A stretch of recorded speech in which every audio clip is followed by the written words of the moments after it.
Good evening, everybody. Welcome to V-Speed. I'm Eddie Smith. Glad to have y'all here tonight for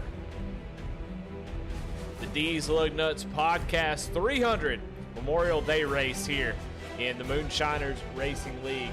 The OB Builders Cup Series runs into Charlotte, Concord, North Carolina, and tonight's going to be a fun one. Like always, going to be exciting, going to be a lot of drama, and going to be some really great racing at one of the best mile and a halves right now. It's weird to think about. Just a few years ago, we were talking about Charlotte. Oh, we got to get it out of here. Martin Truex leading 392 laps. Got to get these mile and a halves out of here, and now we're begging for them. We want them back, and here we are at one of the most fun racetracks you can run on iRacing in the next gen, I believe, and that is Charlotte Motor Speedway. We'll take a look at Charlotte here in Concord, North Carolina, 1.5 mile track, 24-degree turn, degree banking in the turns, and of course, 4 corners. Glad that's in there. That's definitely necessary. Opened in 1960. It is a home track for NASCAR and a lot of fun here on iRacing. Looking forward to jumping right into it. Let's take a look at your point standings as we run. Alex Coffey's got a nice 35 point lead after Darlington. Matt Cox did not have a great race at all. Alex Coffey able to kind of increase that gap. They were tied at Darlington. Last week at the All-Star Racer, had a really great time, but ready to jump back into the playoff talks and trying to see who's going to battle for these playoff positions and eventually get down to the end and be our champion. But we still got a long way to go as we're just halfway through this little season. You can see right there, smack dab right in the middle of the Charlotte 300. And you can see the stages right there, 45, 90, and 200 are going to be your stages here tonight. Of course, that final stage is the end of the race. So 45 and 90 are stage 1 and 2. So these guys will be battling for those stage points. Those are all just so important. And if you look down the list, I mean, there's not that many races to go. If you're down below the cutoff in that round of 16, if you're outside the top 16, you better get in shape and get your butt up into the top 16 or get a win, one of the two, if you're going to race for a playoff. Because we have a nice little summer run here. We got Gateway, Sonoma, Iowa, New Hampshire, Nashville Super Speedway, Chicago Street Course, and a lot of it. Those 2 off weeks kind of sit in there, and then you have a 4-race run to the playoffs. So you don't have a whole lot of time if you're going to get it done. So we'll see who can change that up and get themselves in playoff contention. Let's take a look at your cameras here tonight. We got Jeffrey Taylor giving us a chair stream along with Barry Sanders and Brandon Bikey. Definitely appreciate those as we are getting ready to grid up. So let's go ahead and jump into the grid and see where everybody's going to start here tonight. Bikey on the front row with a 28.8, the only driver in the 8s. Next to him is going to be Alex Coffey, 28.903. Row number 2 is going to be Ed Bowles Jr. and Shane Davis. Randy Mullins in 5th, Chris Davis in 6th. In 7th, going to be Jordan Schmeets with Matt Cox there in the 8th position. In 9th, it's going to be Blaine Wilson and Warren Young in 10th. 11th, going to be Johnny Shea with Sean Kaltenbach there in the 12th spot.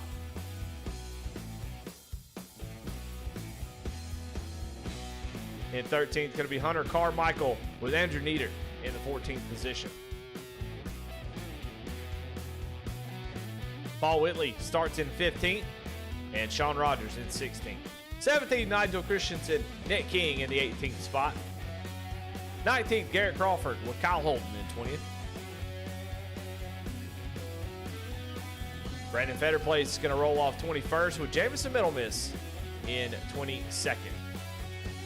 23rd, Barry Sanders. Jared Clark in 24th.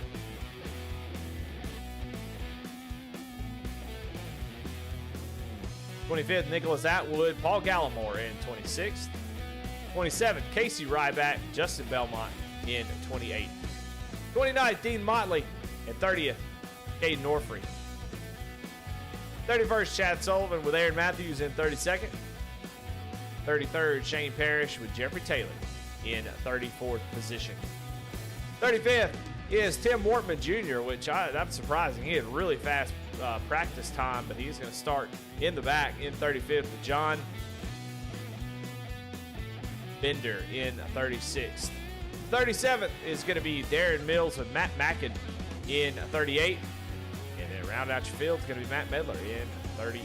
So a full field here tonight as we get ready to roll off and 200 laps here at Charlotte. Take a look at your race analysis. 200 laps. Pit road speed 45 miles an hour.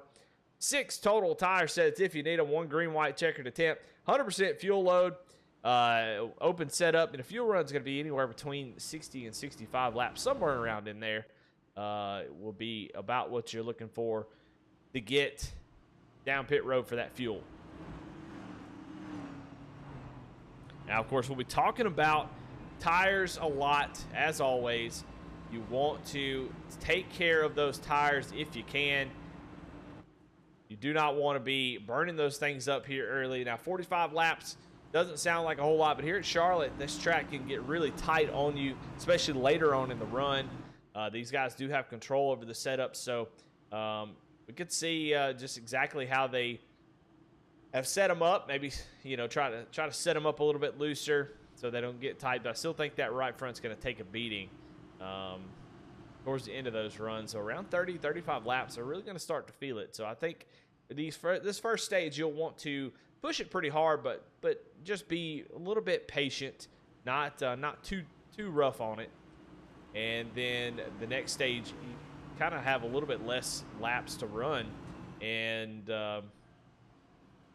you might push it a little bit harder. But that final stage, you really want to take care of those tires and try to make them last to the end, as it does get tight here. And if you burn that right front up, the car will not turn in the middle of the corners, and you'll lose so much speed off the exit of the corner. So we'll see.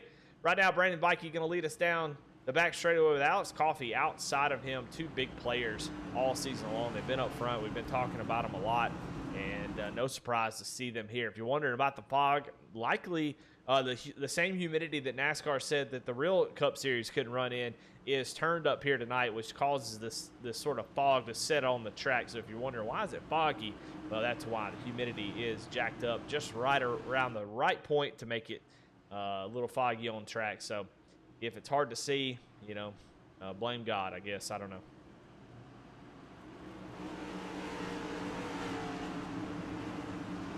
Whoever the iRacing God is. All right, getting ready to go green. Brandon Bikey leads us down to the green flag. Barney, green flag in hand, and green flag is out here at Charlotte for the Deez Lug Nuts Podcast 300.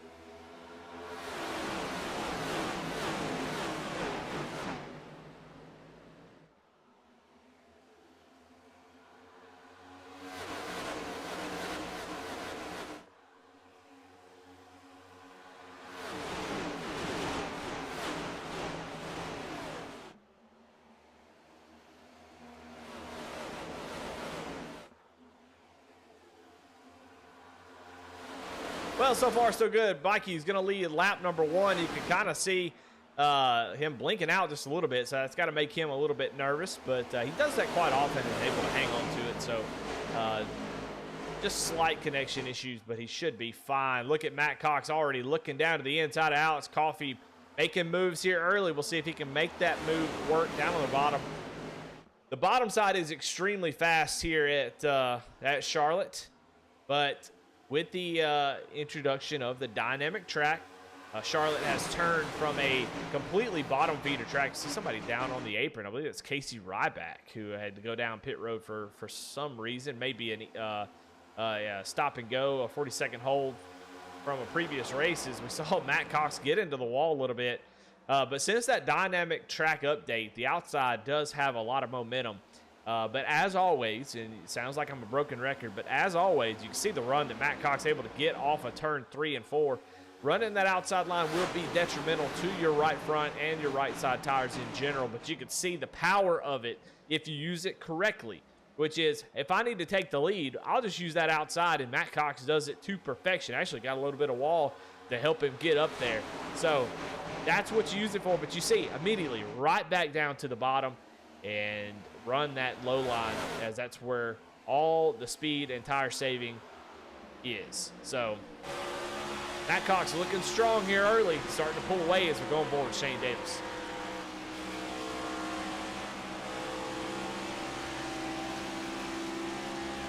Just riding behind Alex Coffey, not trying to make any moves, just trying to stay in the tire tracks of that 15. And you can see a little bit difficult getting the car to kind of drive down into the corner. You can use that banking to help with that.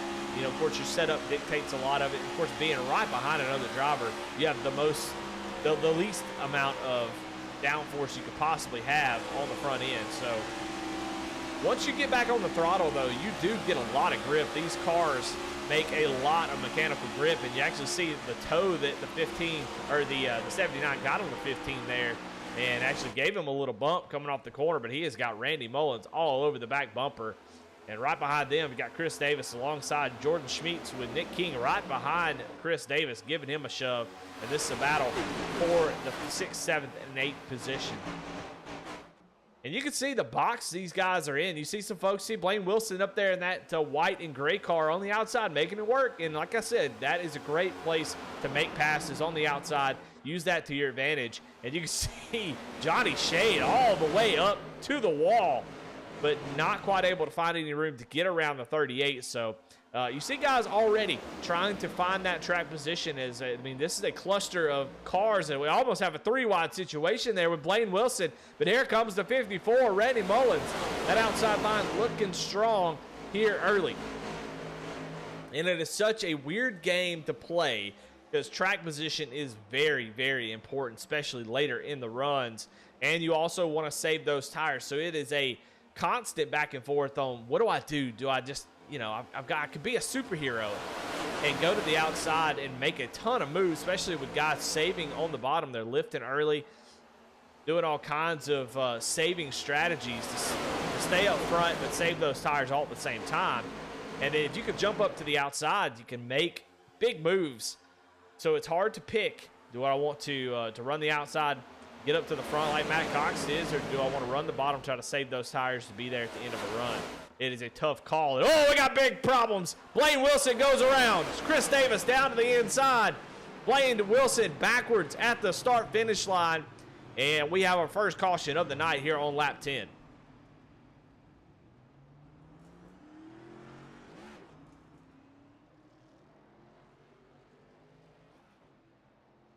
We saw that developing. We'll take a look at it right here. And you're going to see Blaine Wilson going to be in the middle 3 wide. I do apologize, but this is just the weather in the service, so I can't really see. But it's going to be hard for me to call out who the drivers are. But somebody gets in the wall right there. I'm not really sure who that is.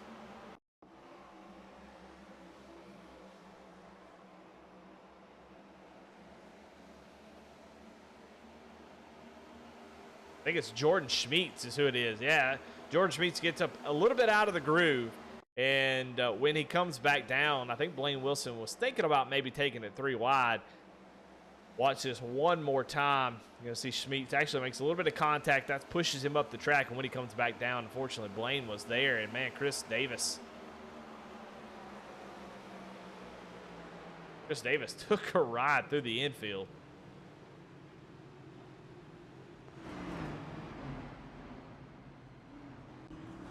But honestly, the damage to neither one of the drivers looks any bad. I mean, they didn't really suffer any major damage. Might be a little bit of damage on the front end of those cars where they made contact initially. But Blaine Wilson actually just goes around and doesn't really make that much contact. Nobody ran into him. The field did a great job of staying out of those, not running into those drivers as they were spinning. Chris Davis, of course, goes all the way down to the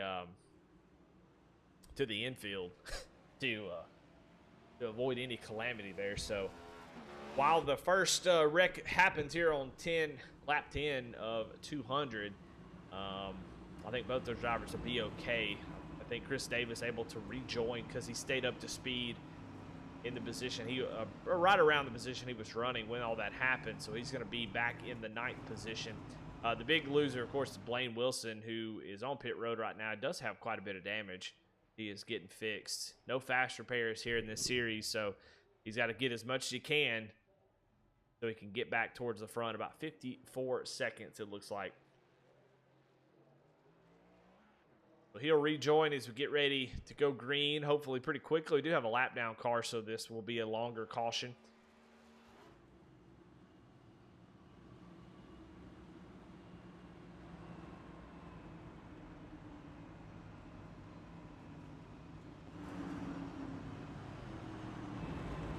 I think Blaine will be okay. I think just having to fall all the way back to 38th is going to be a long run back up to the front if he's going to get up there. So Blaine's got a lot of work to do.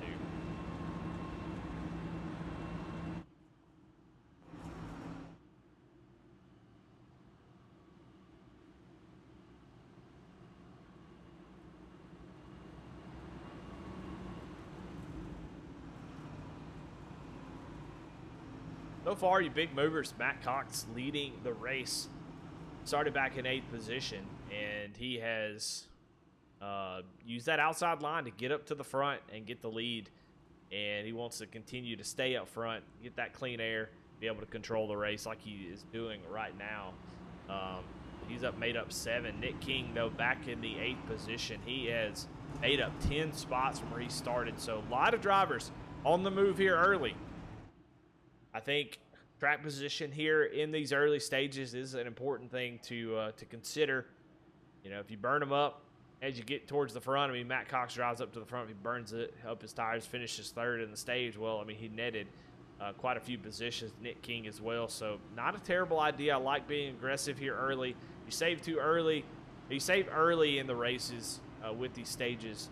It usually puts you behind the 8 ball, and you have to really catch up towards the end of this race, and you don't want to be catching up at the end. You want to be up front if you're going to have a chance to win.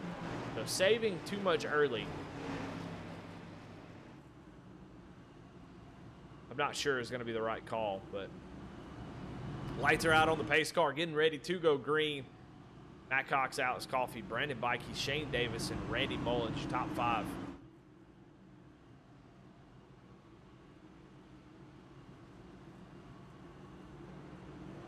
Should have some patriotic paint schemes here tonight. See quite a few. Randy Mullins got the Ram with the stars and stripes, and we'll take a look at those.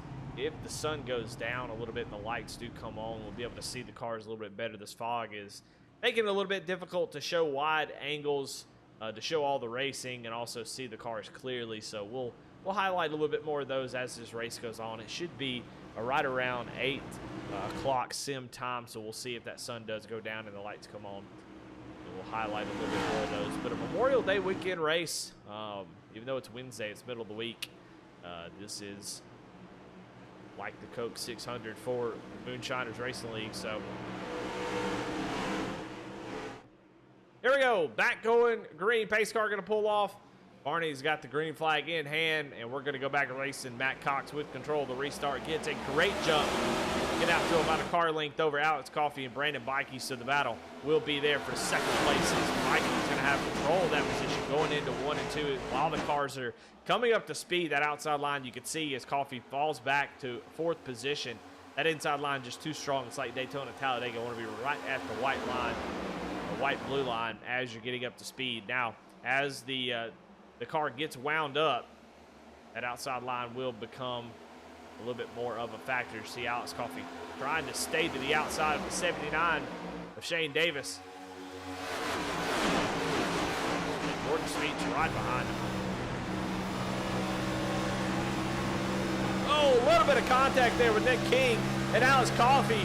Going to slow up Nick King a little bit. He's going to lose a little bit of momentum. That's going to allow Jordan Schmeets to get to the outside. Nick King, though, right back on the throttle, gets to the back bumper of Alex Coffey, says, hey, I don't appreciate that. He has given him the business. 2 turns, 3 and 4. Coffey able to hang on to it, but that was really close. I think Nick King did not appreciate that contact.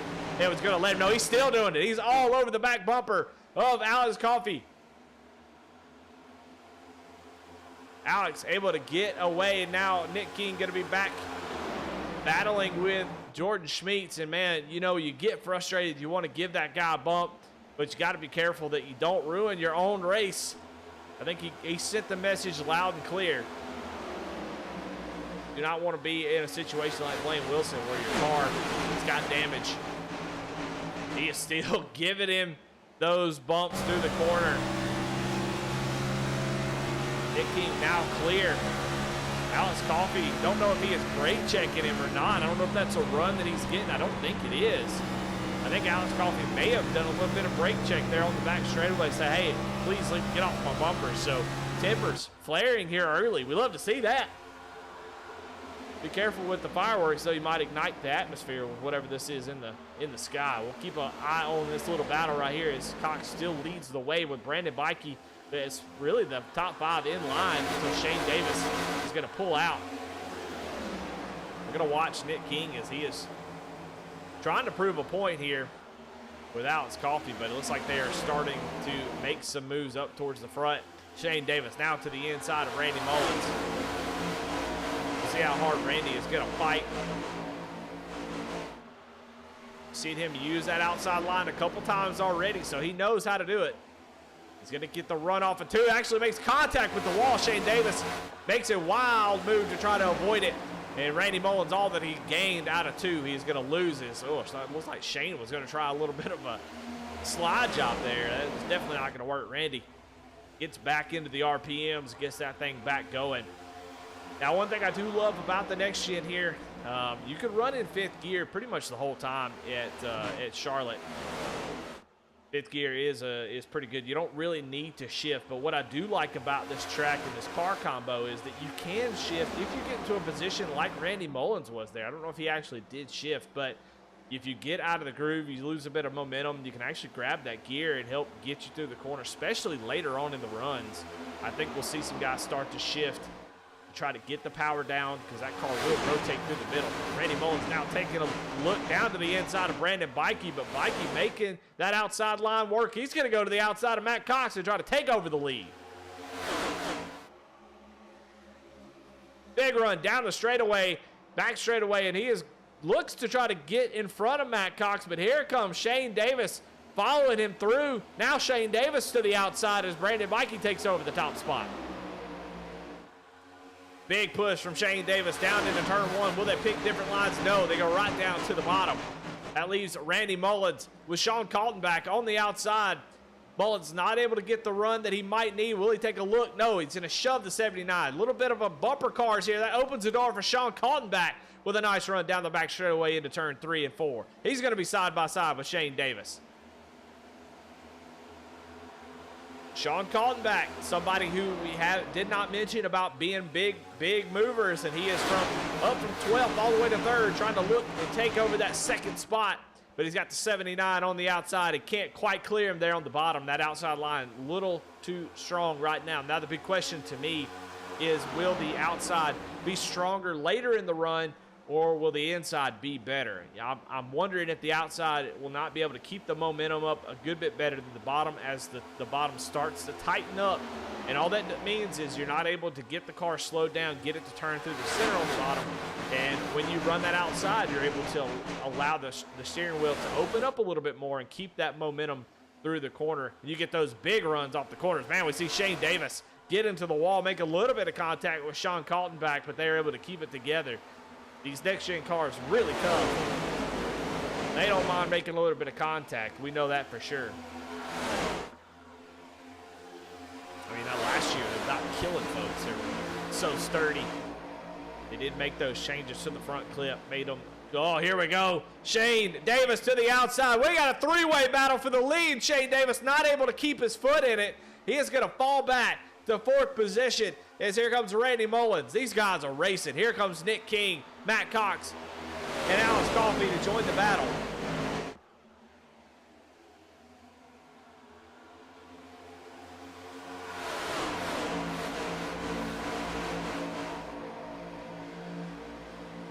Randy Mullins right to the back bumper of Bikey. Here comes Shane Davis trying that outside, but all of a sudden the outside line not getting the run that it was getting before off the corner. Going forward, Shane, you can tell what caution is out. Caution is out, and looks like Brandon Fetterplace has gone around. Brandon Fetterplace sitting sideways. Somebody's bumper. Oh, that's Blaine Wilson coming in at the last second. Caden Orfrey involved in that wreck. What happened there? The 18 just comes blazing in. Go back and see what happened with that.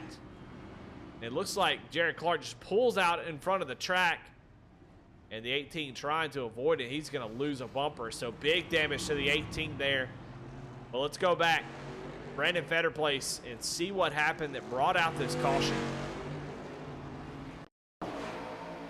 And you could just see the dog fights that are going on back here. Cars everywhere. Cars in front of you, cars to the left of you, cars outside. Oh, it all started with Jared Clark because he's the one that clips the 34. Oh, the 20 of Caden Orfrey hard into the inside wall. Let's see what happened with Jared Clark. That seemed to be where it all started from. Yeah, maybe a little bit of contact. Back it up, and it looks like the 18 had the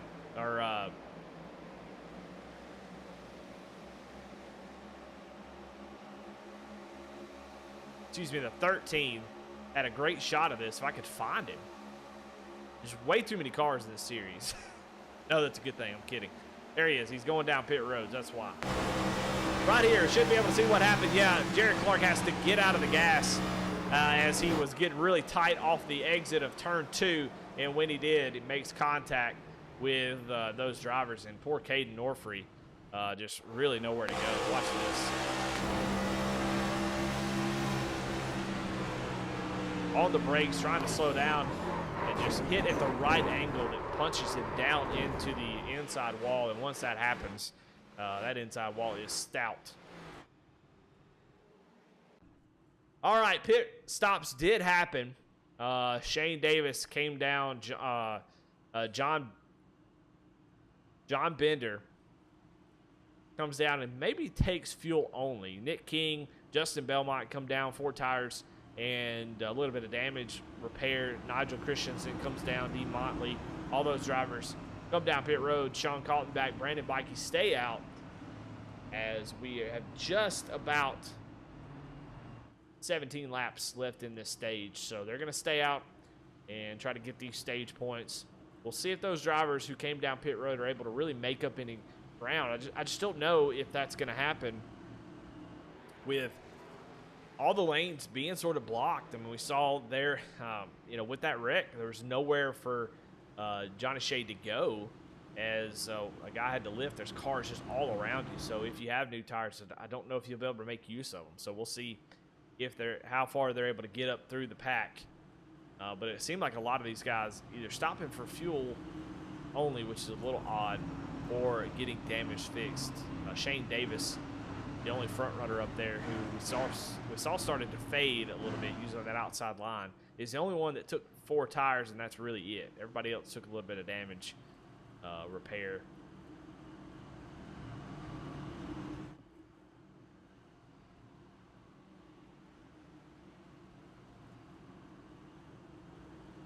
Oh my goodness, what's Johnny Shea, what in the world's going on back here? Extracurriculars, maybe. Take a look at this replay right here. Is Johnny Shea catching up to the pack? No, he just gets on the brakes a little bit too hard, and that's what happened there. But anyway, we'll go back to the restart. That damage obviously going to be causing issues, and he tried to get on the brakes, and it just looped around on him. So even more damage for Johnny Shea. Here we go. Back to the restart. 15 laps to go in stage number 1. Who's going to take the stage victory? Sean Kaltenbach, 11 spots. Going to get the green flag here. He's going to get off to a great start. Brandon Bikey, Brandon Mullen's going to be side by side with Alex Coffey and Matt Cox right behind him. Bikey gets a great 1 and 2 on that outside. We'll see if he can maintain that as they come off of turn 2, 3 and 4. What can he do? Gets a nice run off of 2. He's going to clear Randy Mullins down into 3 and 4. He's going to drop down in front of Randy with Matt Cox working that outside. Cox going to come down off of the hill and fall in line. So 5 drivers side by side as Brandon Bikey gives a big shove to Sean Kaltenbach. It's almost like you don't want to lead out here. It seems to be the case as everybody fighting hard. Here comes Randy Mullins at 54 down to the inside, trying to take over second spot. Drives it deep into 3 and 4, clears up. Brandon Bikey gives over the spot willingly. It looks like he didn't fight that hard, so Randy Mullins up into second.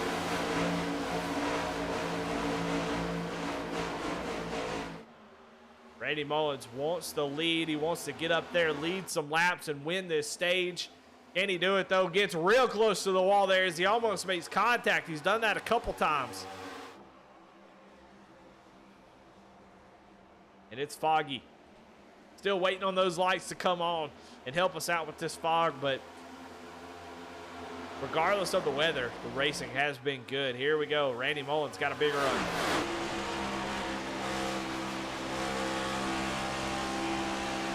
These guys still using a lot of throttle even after 33 laps. They're off just a little bit to help the car rotate, and then right back on it. Let's listen. Right back on it, right there. Had to pedal it a little bit. As you see, Sean Kaltenbach getting really loose there. Through the middle of the corner, we'll pay attention to that. Got that car set up loose. Look at how that thing is yawing out a little bit. That's got to be fun to drive.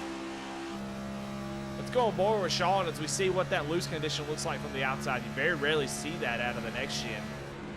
It's such a dangerous game, but just look how the car is right on the bottom. It may look loose from the outside, but from the steering wheel, it looks like it is handling real nicely. These two start to pull away just a little bit. Randy Mullins going to look down to the inside. Not quite able to get there. Sean going to cover it in turn one.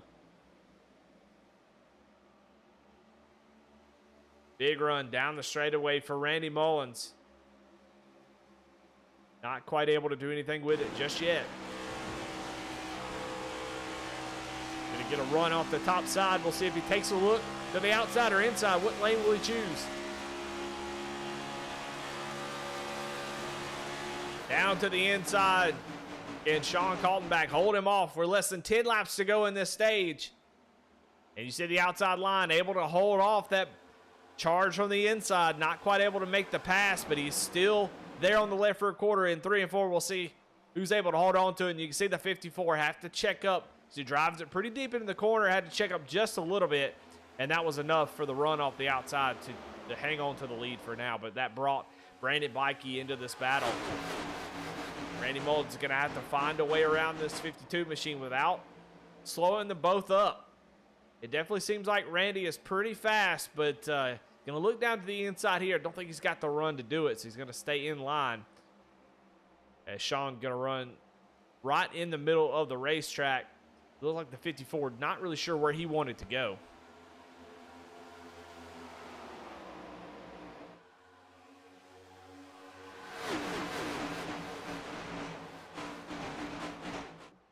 Great racing here, no doubt about it. These tracks put on a show. They've been doing it for a while here on iRacing. I think the real life has just been catching up to iRacing. Especially, they're going to make contact for the lead. Randy Mullins slides up into Sean. They make a little bit of contact. Ooh, and caution is out. Matt Mackin around on the back straightaway. The 16 of Jamison Middlemiss also has gone around. He actually exits out. And unfortunately for Matt Mackin, that 01 machine has some engine damage. And it's likely that he will be able to get back out on track. But we'll take a look and see if we can find out what happened while we were watching that lead battle. You can see, oh my goodness, a lot of stuff going on up here right in front of him. Oh, and it happens right in front of him, and he goes around.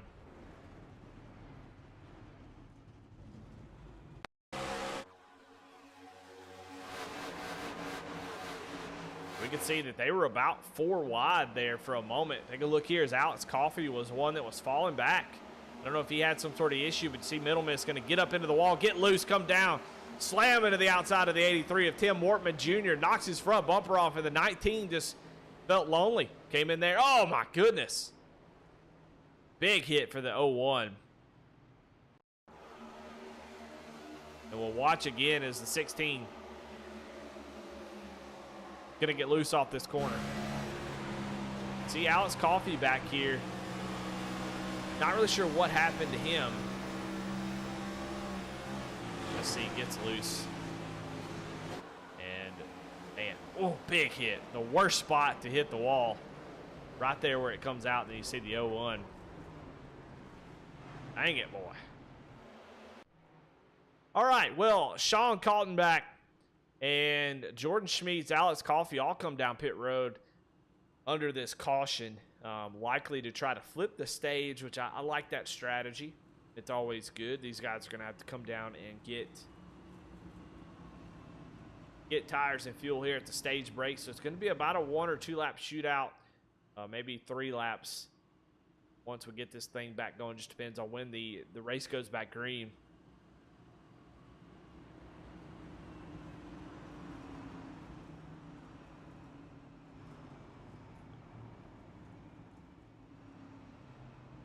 I like the strategy, but I'm not sure that Sean Kaltenbach had to do that. I mean, he will likely drive really slowly for a couple laps and get up front, but I'm not real sure he needed to. I don't know if he was out front, so I think maybe he thought others would come along with him. That may be the problem for being the leader. Everybody kind of does opposite of what you do. If he stays out, they come down pit road, then he's got to pit in 3 or 4 laps. So, he's got to be the first one to make a decision, and then everybody can make decisions based off him. So, I don't know. He may not feel like he needs those points or those stage points, but I think those are going to be pretty valuable. So, we'll see how that plays out for Sean. Sean may just be going for the win.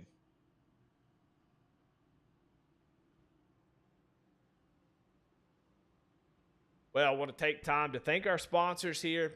And thank the sponsor for the race, the Deez Lug Nuts podcast, for the sponsorship of this Memorial Day race. And, of course, OB Builders for their sponsorship of the Cup Series. They got all kinds of sponsors here in the Moonshiners Racing League. You got Green River Tire, you got Hickory Harbor, AASM, J. Crawford Builders, Warrior Wraps, Ram, RSI Button Boxes, Raging Cajun Bail Bonds, and Tree Service, I think. Logo is very small.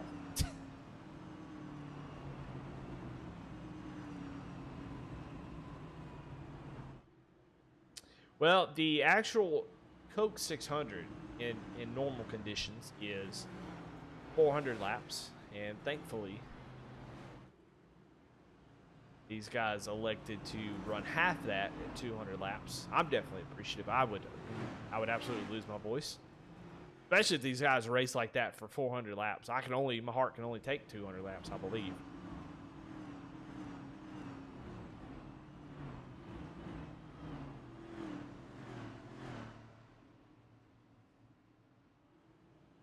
But we will have a run to the stage break at lap 45. So we'll have about a 2 or 3 lap shootout to get that stage break. And then pit road will be busy. We'll have a little small, about 40 lap run to second stage. And then that final stage, I think, is going to be the most interesting. Right now we're racing for stage points. Guys are trying all kinds of different things. But I think that final stage, if you're going to flip one, it needs to be that final one. You want to be up front, and you want to be able to save those tires and be there at the end of those runs for that green flag pit stop and others. It's going to be really important that you be up front for that. So that's maybe what Sean Kaltenbach is thinking. But we'll see how it all plays out. Randy Mullins, though, going to lead us down to the green flag here on this restart. Just a 3-lap shootout to get the stage 1 winner. Who's it going to be? It could be anybody, as we've seen anybody be able to make that outside work. They've been able to make up a ton of speed. Oh, somebody's wrecking already. Big wreck in the back.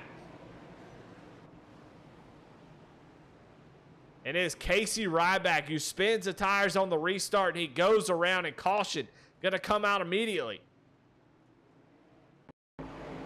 Oh, no, it was the 66. Sorry, Casey. Shane Parrish.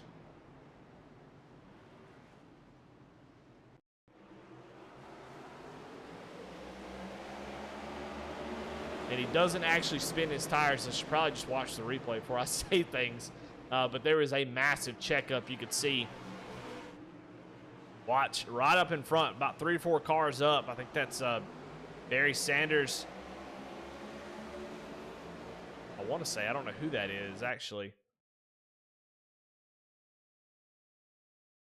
Probably see it a little bit better if it wasn't so dang foggy.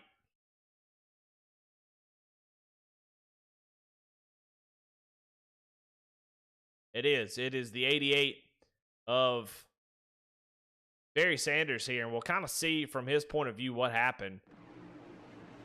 We'll see if he misses a gear or what exactly goes wrong, because it really stacked up here. Yeah, he kind of money shifts up to third to start that. You can see Paul Gallimore all over his back bumper, and when that happened, Shane Parrish, unfortunately, was the you can see, just look at the bumper cars right there. Shane getting the worst end of it.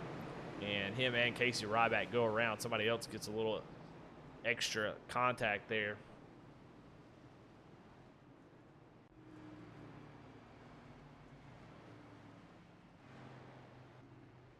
So I'm going to assume that this is stage. I don't know that. I have no indication from race control. But I'm assuming since everybody pitted and Sean Kaltenbach, Shane Davis is out front, that that is stage. So that would make Randy Mullins your stage winner, I believe.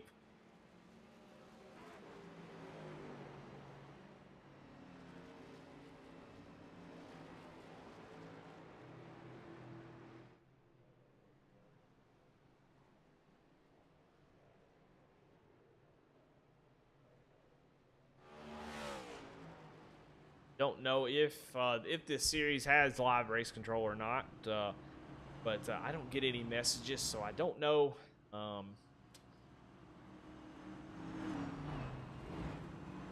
I'm going to assume that is stage, and I'm going to assume Randy Mullins, since he pitted, is your stage 1 winner. So congratulations to Randy Mullins on those points. He actually does, the flip strategy kind of works, but Randy Mullins is going to come out in the 7th position. So it's not the worst thing in the world. Jordan Schmidt's going to stay out. He pitted 6 laps ago. Sean Kaltenbach, Shane Davis about 18 laps ago. And then Alex Coffey, Andrew Nieder, Dean Motley, all the same as the top 2. So going to be some differing tire strategies right now. Shane Davis in that 79. He is probably the worst off. Well, just depends on how hard he pushed those tires. But at 18 laps, I still think that's pretty substantial, no matter how easy you took it. He will fire off pretty good, but I think that Jordan Schmidt, Sean Kaltenbach, Alex Coffey, Nieder, and Motley are going to fire off really well now that their tires have at least one heat cycle in them. These cars very sensitive early on. Run some Q runs in this car and at this track over the last couple days, and this it seems like your fastest lap is right around like lap 4, 5, 6, or 7. Once the tires really get heated up, you can get down to the bottom, mash that throttle, and they really grip up. But the first couple laps on fresh tires can be pretty hairy. It gets pretty tight and does not seem to have the grip that you would like to have.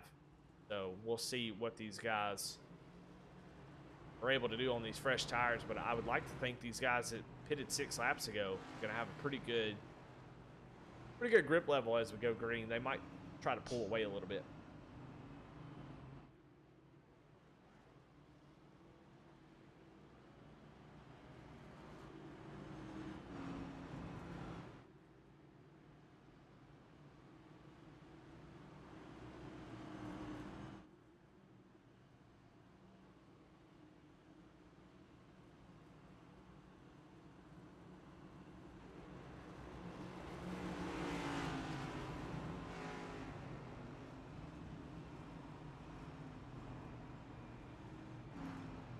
I don't know what's going on exactly with this running order.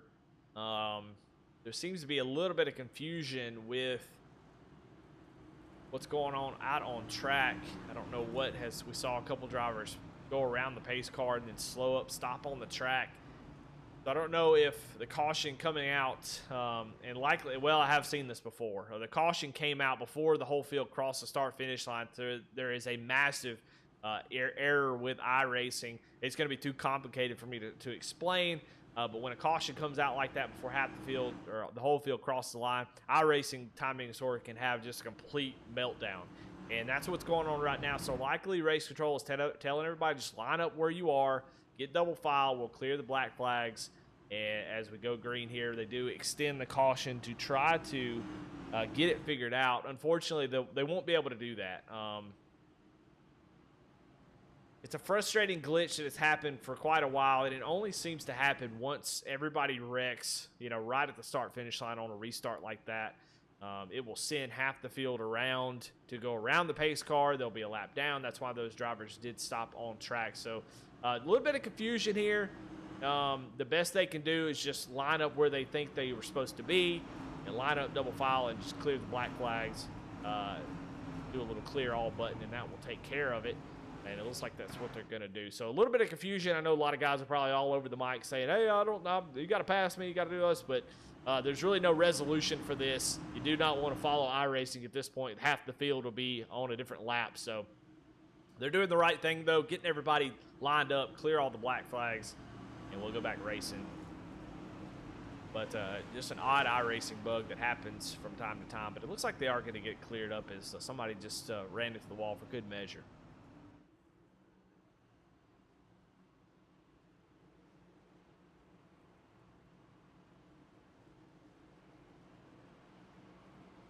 All right, lights are out on the pace car. We'll go green here and get this thing back rolling. Gonna have a few less laps than normal.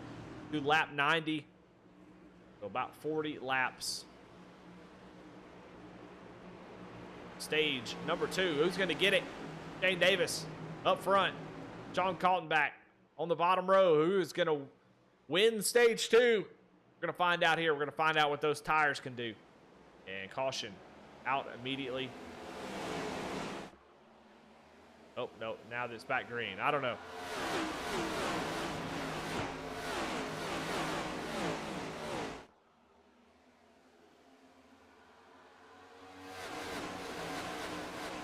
And my timing and scoring is all jacked up at the moment, but Shane Davis able to get the top spot. We'll see if they throw a caution. Or if they clear the black flag. Sometimes you have to throw a caution here to get iRacing to completely set it up after you run a lap. We'll see what they do here. Hopefully everything is where it needs to be. Everything looks normal on my end, but we'll see if they throw a caution or not. But it looks like everything's okay. Yeah, they did clear the black flags, and so we should be good to go. Shane Davis with the early lead. Oh, a caution is out. I see Justin Belmont. Oh, my goodness. Caden Norfree involved again. That front bumper for Caden Norfree has, I mean, they've got to get that thing super glued on or something. It's come off quite a few times. The 20 not having a great night, sitting there 12 laps down and still getting caught up in wrecks. And I want to say it started all with Justin Belmont here in the number 6. Let's take a look and see what happened.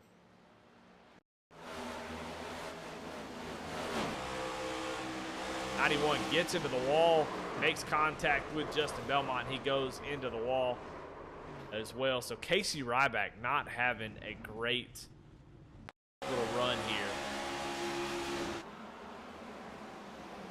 Can't take a look right here.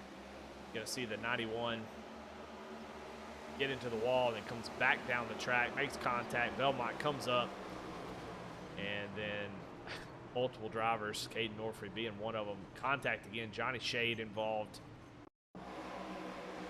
And 66 of Shane Parrish. Go aboard, Norfree.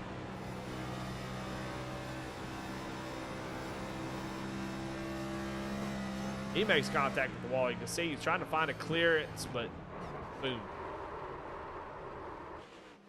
And bumper goes back out on the track. The bumper's trying to come back to him. He's trying to get it back.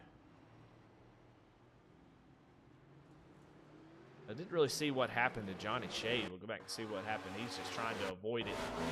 He gets tagged from behind by the 66 of Shane Parrish.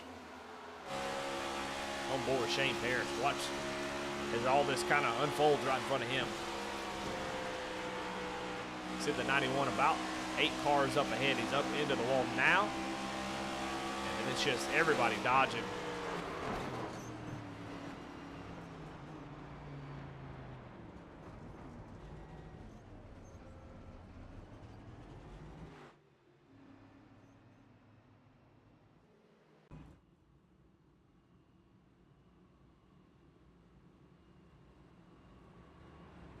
Well, could spell a long night if these cautions keep coming out. Now these cautions kind of take care of themselves, as eventually these cars are going to just take too much damage and they're not going to be able to continue.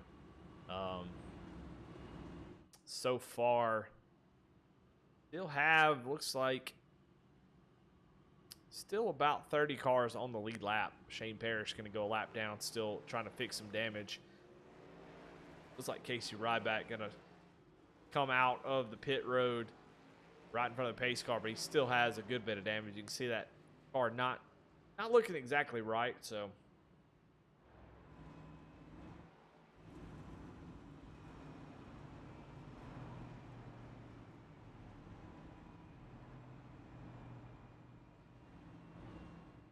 Well, lights are starting to come on at the track, but still a little humid, so gonna have to wait a little bit longer to be able to see those awesome paint schemes that people put together here tonight. You can see the lights casting a shadow as they're driving by. So lights are out on the track, but are on the track. Not quite able to see these cars just yet. This angle's pretty good, so.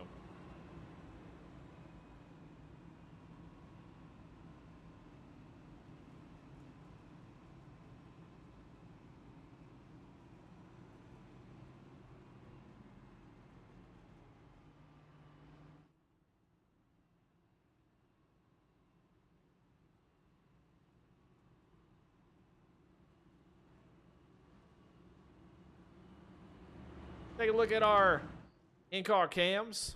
Brandon Bikey there running in the top 5. You got Barry Sanders, who we saw kind of money shift up into 3rd on that restart. Kind of caused that stack up. But otherwise, still having a good race running there in 14th. And Jeff Taylor has not had a great race at all. He's 7 laps down. We saw him caught up in a few accidents. But sticking with it, that's what you got to do. If you're going to race for a championship, you need to stay with it, get as many points as you can. He's running in 33rd position, 7 laps down. So appreciate everybody putting their camera up for us so we can see what's going on. But Shane Davis out front, Sean Kaltenbach. Those 2 drivers along with Jordan Schmeets. 14 laps. Really only about 2 or 3 racing laps, I would imagine, maybe 4 or 5 at this point. Shane Davis out front, he's got the most, but he's been able to get away and get a good lead. We'll see how long those tires hold up as he's trying to make it to lap 90.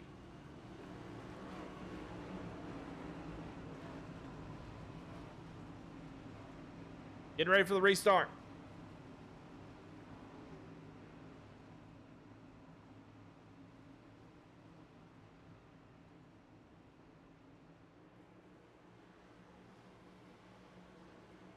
Just a 3rd through this race. Still a long, long way to go as we cross over the hour mark here on V-Speed.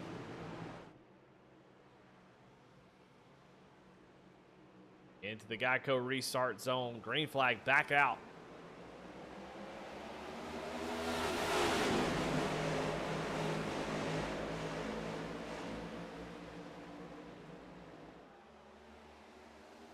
Shane Davis gets a great jump. We'll see if we can get some green flag racing in here. It's been a little bit difficult. Here comes Sean Kaltenbach down to the inside. Brandon Bikey is going to follow him.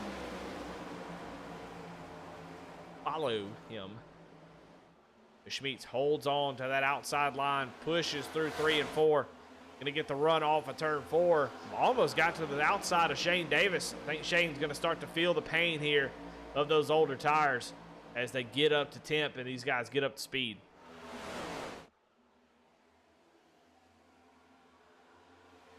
Off of turn 2, it's still side by side for second place, and Jordan Schmitz going to hold on to that spot for now as he falls right in front. And I think I thought when the lights came out on the track, being able to see through the fog would be better, but in some places it is worse. And I don't think the drivers really have to deal with that. And you can see the 54 of Randy Mullins really making it outside work. Oh, he's going to make a little bit of contact with the wall.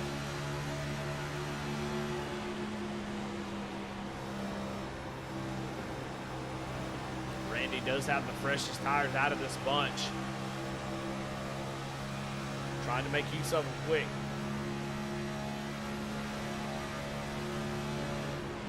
See, Deez pushes the issue here. He's going to get a nice run. He's trying to stay down on the door of Sean Cottonback to not make contact with the wall. That's something he's done quite a few times.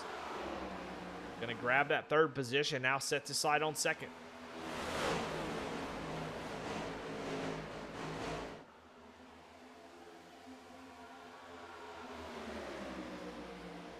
Comfortably going to take over the third spot. And honestly, Shane Davis holding on a lot better than I thought here on those older tires. We'll see if that continues to be the case, but I thought right around now he would start to fall off on this run, but he really just hasn't. So he's done a really great job at the moment.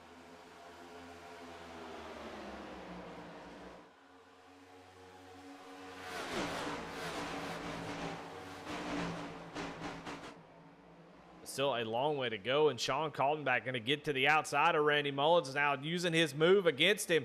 Sean ready to go back to the front, going to give a shove to Jordan Schmitz as Mullins going to back out of it. Here comes Sean starting to put the pressure on almost immediately. It seemed like he just flipped the switch and he was ready to go. But here comes the 52 around Jordan Schmitz. I think he'll get him here into 1 and 2. See if he continues to run that outside line. Shane Davis can jump up there, try to maybe give him some dirty air, but Caldenback going to have a nice run off the corner. We'll see if he can get past Schmitz. Not quite able to do it just yet, but he's been really strong here in 3 and 4. Drives deep into the corner, and he will take over that second spot. So now Sean up to second place. And just a massive mover. 12 is where he started, now running in second position. He's been up front since the drop of the green flag.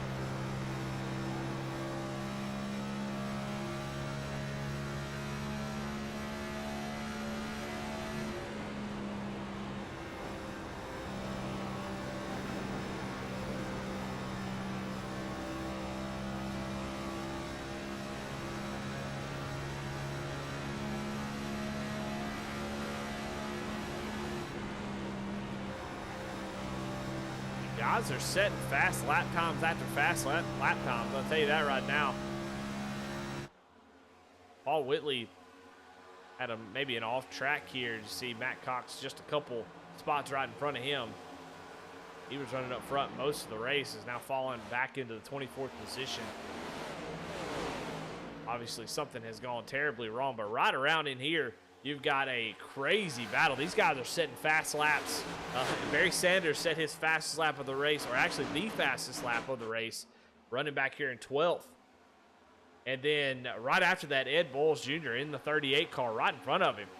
He sets the fastest lap of the race. Now he's going backwards. But these guys right here are scooting. They are trying to get up into the top 10 to find some of those playoff points. I'll try to find a camera that is not blocked by fog. On board with Barry Sanders.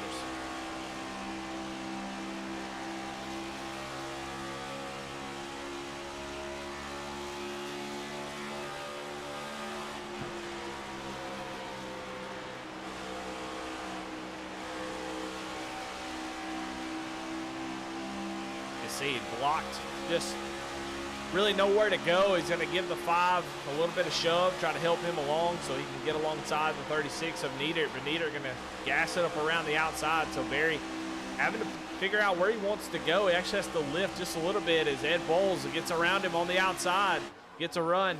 Barry not able to make those passes. But you can see how quickly things change as he has nowhere to go. He can't. There's nowhere to go. Somebody's slow on the track. I believe that is that's Nick King there, who was running up front. Had a great run early in the race, but now obviously having some sort of issue. He has gone a lap down. But it is so difficult to make this work when the track is just completely blocked. There's nowhere for you to go. You have to check up, and once you check up, then somebody from behind gets a big run, and they go right around you. So this is all a battle for the top 10, starting from 5th all the way back to 14th, Warren Young. You can see Barry there on the inside, starting to get a little bit freight trains. As Sean Kaltenbach has been able to take over the lead. As we watch this this cluster of drivers back here battling for that 10th position.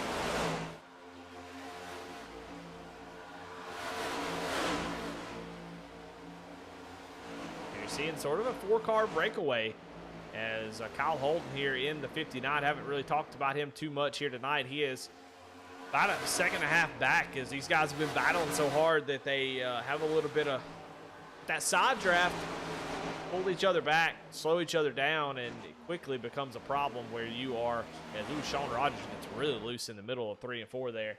But you see how much space they have lost.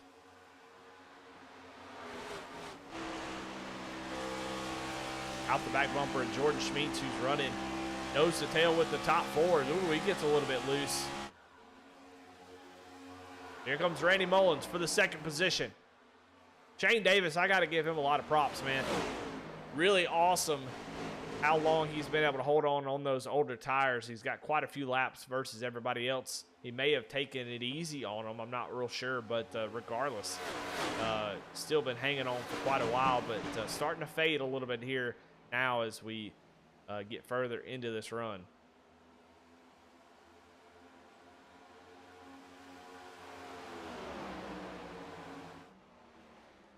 Shane Davis is on 43-lap-old tires, where Randy Mullins is on 26. Sean Kaltenbach on 31. So about 12 to 17-lap older tires that the 79 has versus everybody around him. But still doing a great job of keeping the car up into the top 5.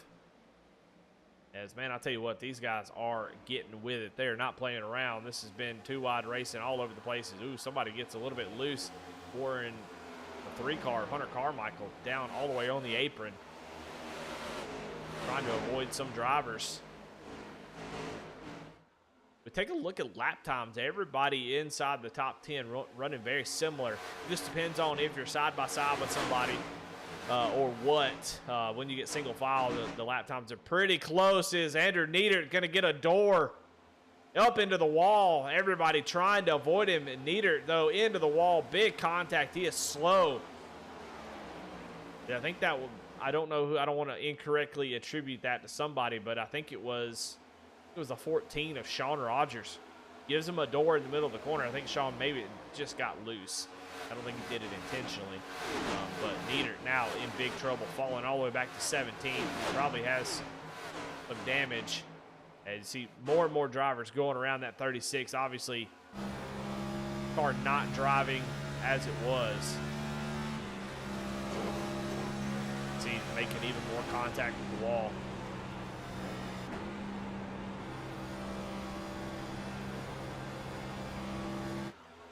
So these cars are durable, but you hit it just right, it can be pretty bad. New pass for the lead, though. Randy Mullins goes to the inside, trying to get around Sean Kaltenbach. Could not make it work that time in 1 and 2. Oh, he's going to make a little bit of contact. Almost spins him.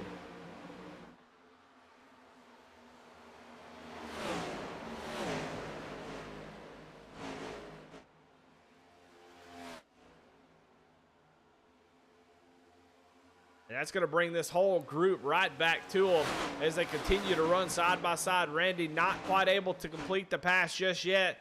Sean going to hold it tight there on the outside, right on his right rear quarter. Tries to pinch him down off the corner.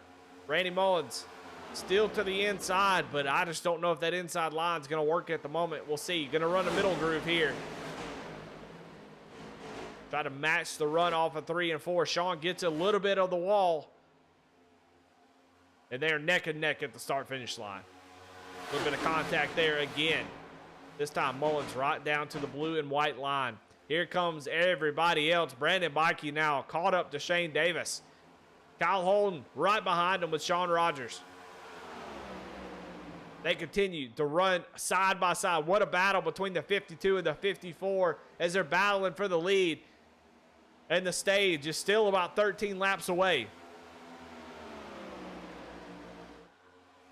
Neither one of these drivers willing to give, but what's Brandon Bikey going to do?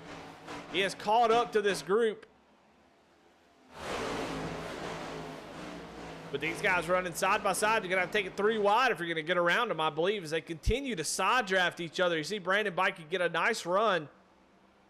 Oh, the 54 struggles a little bit. Going to push up. We'll see if they make contact. So does Sean. They door bang off the corner. Brandon Bikey tried to sneak up to the outside. No room there to try to take it up there. 3 wide. Sean gets a nice push into 1 and 2 by Brandon Bikey. That's going to clear him past the 54. Now here comes the 1 on the outside. 54, you see the momentum. Then he loses whenever that happens. Now he's falling all the way back, and caution is out. Jordan Schmeets has gone around on the backstretch. And that brings out the caution with 10 laps to go in this stage.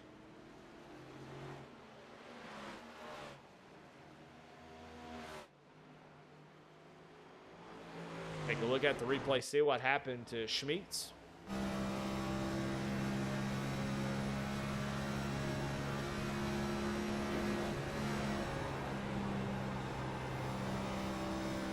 Up on the outside, and that's the 3. Oh, he gets a little bit loose off the corner as they make contact. That's Hunter Carmichael. He gets loose right up there at the wall, trying to gas it up. You're going to see him come down track, make contact with the 3. The 3 never budges.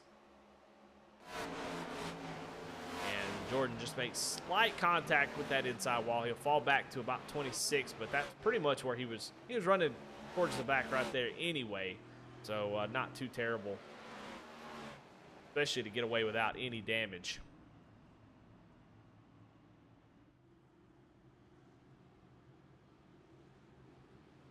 As far as takers on pit road, we got Sean Kaltenbach coming back down pit road. Going to be about 7 laps to go in this stage, so Sean going to flip the stage. He knows there's going to be other flippers. And so he's going to try to make sure that he is up front. The 88 of Barry Sanders also coming down pit road. Paul Gallimore comes down pit road. 4 tires and fuel likely going to be the call to try to flip this stage, get that track position for the start of stage number 3. See the 88 coming off of pit road. Looks like Ed Bowles Jr. as well coming down. A lot of drivers coming down here.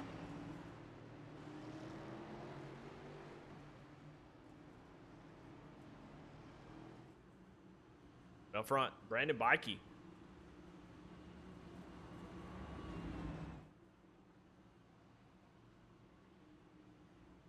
Inherits the lead here for this stage. Randy Mullins came down. Well, I mean, all these drivers came down pit road. They didn't quite fall out of the top 10, so I'm interested to see. This time, I think it's going to be a little bit different as there was quite a few drivers who stayed out, so I think you're going to be outside the top 10 if everybody does stay out for this final stage. When we go back green in a few laps, they'll have about 7 laps to take it easy on those tires, flip the stage, and then these guys, you know, Brandon Bikey might win the stage, but he might end up restarting the final stage in 11th or 12th. So a little bit different this time. I think only about 5 or 6 drivers stayed out and did that in the first stage, and so Randy Mullins was able to restart technically at around the 7th, 6th position, and I think that's plenty starting outside the top 10 final stage is going to be tough.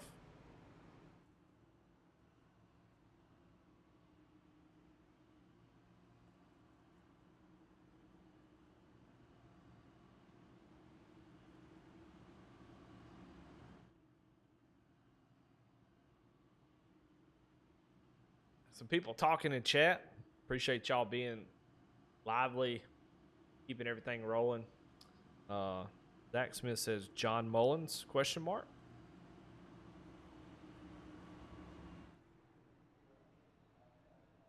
I don't know what that means. I'm Ron Burgundy? I don't know.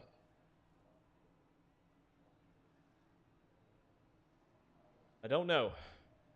But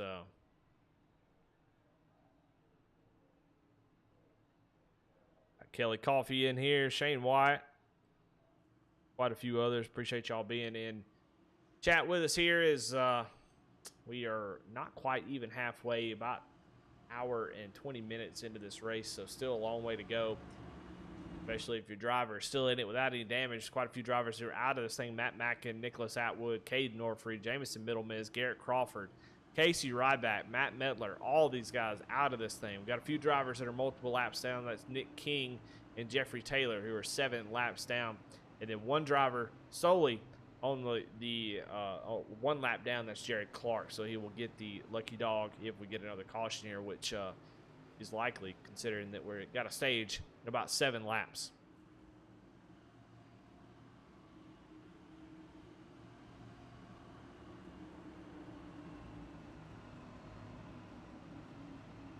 Thank y'all for joining us here on V-Speed. Hope y'all are enjoying the race, and I know I have. It's been exciting so far, and I can imagine it's going to continue to be exciting all the way through, as racing has been pretty incredible in this series so far. A couple rough races, lots of caution. I think Martinsville had 33 or 34 cautions. It was a tough one, and Richmond was just a little bit better, but after that, it has been a string of pretty incredible racing here tonight. No different than normal.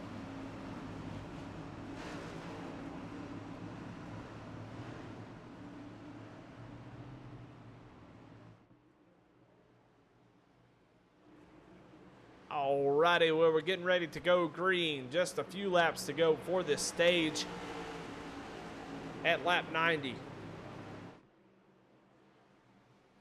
Barney with the green flag in hand. The green flag is out. Mikey with a great jump, and somebody did not get a great start at all. I think it was Randy Mullins there on the outside. Had a big issue on that restart. He's going to fall all the way back to the 5th position.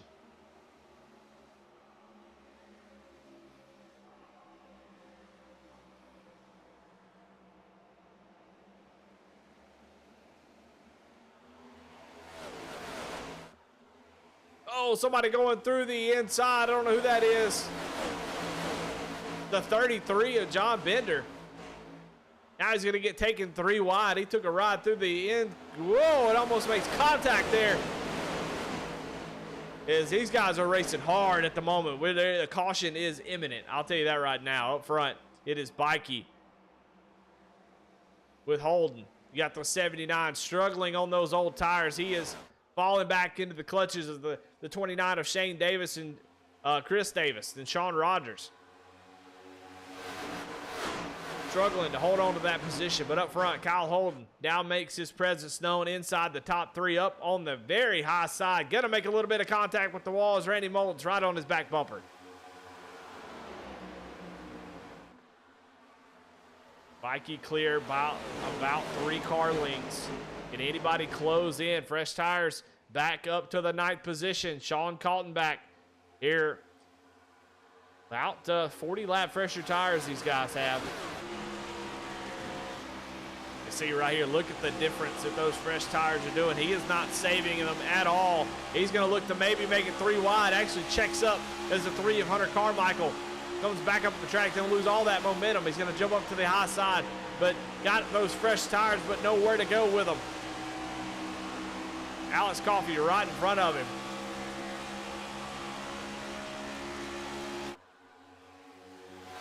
trying to make it up to the front, maybe get a win here. Here comes Randy Mullins down to the inside of the 59 of Kyle Holden. Will take over the second spot. We'll see if Holden makes a crossover move or just pushes the 54. He's going to push him. Just a few laps to go in this stage, and Brandon Bikey with the lead. And Sean Kaltenbach up to the 5th position. Going to sneak up to the outside of Chris Davis. I think Chris thought he was going to go to the inside, but I know Sean wants that outside with those tires. He's got one more lap to do it. Going to get stuck behind Kyle Holden as Holden slides up in front of him. Gonna have to pick the right lane. He's gonna pick the right lane right at the bottom. He's gonna get a twofer off the corner. And Sean Kaltenbach, second place. One more lap to do it. I think he's got plenty of time to get up to Bikey. Bikey with about a 3/10 of a second lead. And look at what those tires can do in the right hand. Sean Kaltenbach, big run off the corner. Down the back straightaway, huge run. Is Bikey gonna try to block? But it is not going to happen as the 52 drives right around the outside. Flip the stage, my ass. He is going to take the stage. He's going to go around Bikey, and he is going to set sail and going to win stage number 2. Sean Kaltenbach with those fresh tires gets around Brandon Bikey, and he will win that stage. How incredible was that drive up through the field like Larson at Wilkesboro, except for Sean actually got to the front.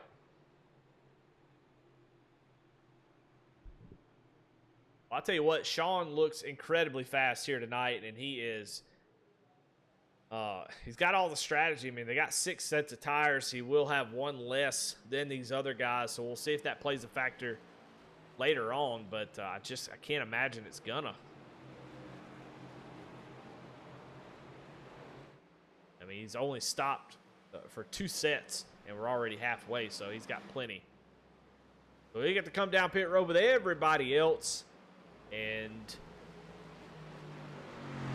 assuming no pit road speeding penalty or any issues on pit road, he's going to come away with the lead, or at least a top 3 starting position. So the 52 continues to be man to beat, I think, here tonight. Him, Randy Mullins have been really, really fast, and it's been sort of a cavalcade of other folks up at the front that kind of show what they got, and then they kind of fade back with pit strategy and other things.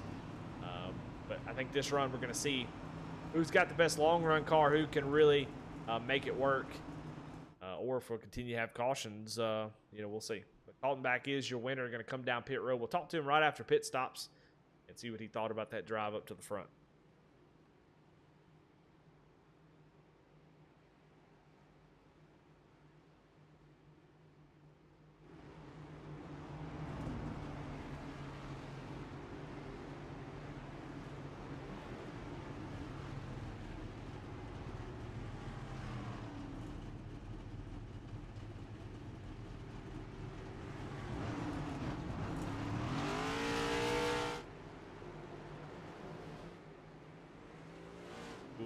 I like it. A little bit of strategy going on here. Schmeets and Paul Gallimore are going to take 2 tires, and it looks like Brandon Bikey beats Sean Kaltenbach off pit road, so comes in first, going to come out in 5th as Paul Whitley stays out on track after flipping the stage here in that number 74 machine. So he is going to try what others have done, stay out on older tires, and honestly, I think probably a pretty good call, but we'll see if he can get it done.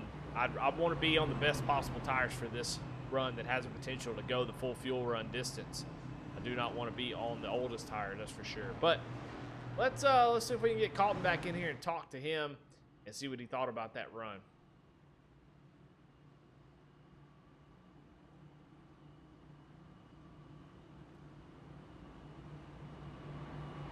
John, this is Eddie in the booth. You got a copy? Yes, sir. Well, man, that was a lot of fun. You've got a fast piece here tonight. That 52 machine is screaming.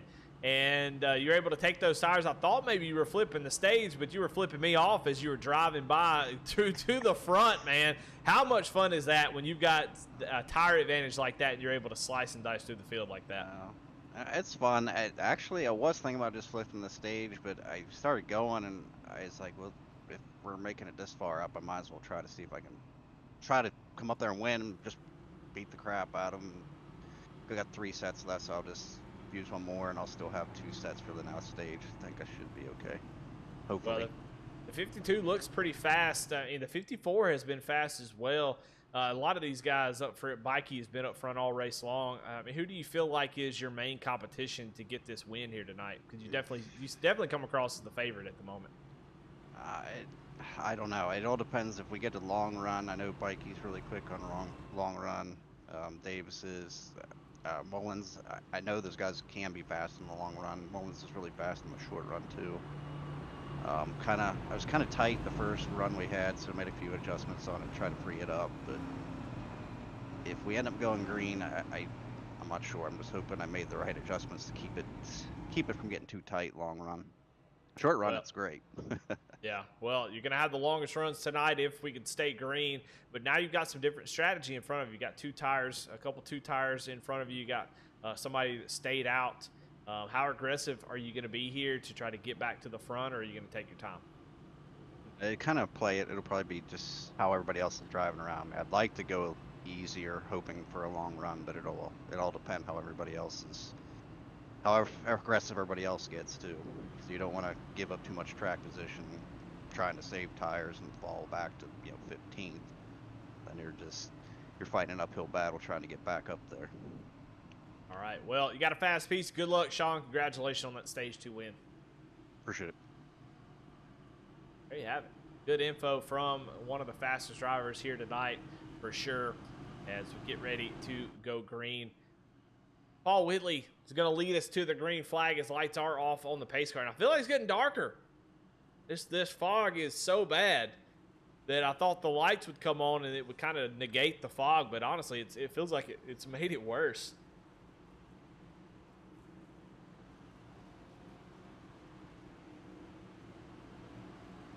You can see the cars in the distance are just so much foggier. As you get closer, you can see the lights do help just a little bit. But Paul Whitley in that 74, he picks the outside. Gonna try to go in here and kind of try to get going, I think, is the big key. The more you can stretch it out, get those new tires, get away from them, as you're just gonna have a little bit more heat in them. Try to get a nice little gap, in that way you try to hold on to this lead. Paul Whitley gonna lead us down to the green flag. Final stage, as George Schmitz does not get a great jump, and that's perfect for Paul Whitley, as Schmitz gonna back up that inside line. Seeing a lot of guys really struggle to get going. Brandon Bikey not wasting any time, gonna drive right down to the inside of Whitley and gonna take over that top spot.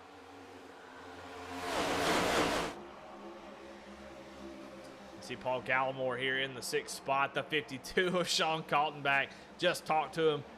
He's excited, gets the gas up, but up front, Paul Whitley gets a run off the corner, and he is going to go back around the 1, not willing to sit and ride. Going to make that outside work. And you see he kind of stalls out there, but here comes Kyle Holden. Big run for the 59. Going to give the shove to the 74, say, excuse me. Will he make it 3 wide? It looks like he's gonna. Down to the inside. We got 3 wide for the lead. It's Paul Whitley. They're gonna bang doors off the corner. Door banging for the lead here in the Moonshiners Racing League.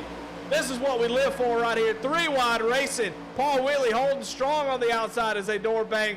And Kyle Holden is gonna come out of that with the lead. What a move. That's a man move right there. I like it. Take over the top spot. And now they will battle for 2nd and 3rd. Woo!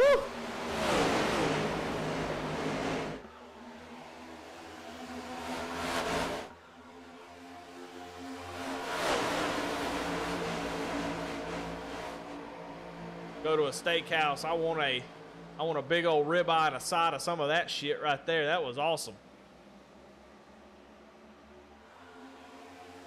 Kyle Holden takes over the lead. Brandon Bikey is going to settle in 2nd. Randy Mullins trying to get around the 74. 74 is making that outside line work, but it's definitely struggling. It's not. He's holding on just by the mere fact. that the run off the top side is so good, but I think eventually he will continue to fade as these tires start to get up to speed. They're starting to do it right now. Yeah, he's already lost another spot. Now he's losing another. So that outside line really will heat those right side tires up quickly as now Paul Gallimore looks down to the inside.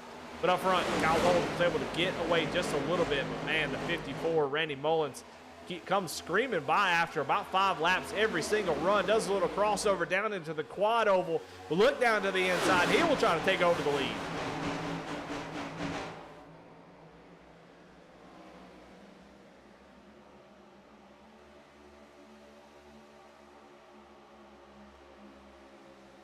Randy Mullen up to the top spot. Kyle Holden will fall back to second with Brandon Bikey. In third, Sean Kaltenbach, stage 2 winner. There in fourth, Paul Gallimore, who is making himself known, up 21 spots, started 26, running fifth at 11. Strong teammates with Brandon Bikey and others.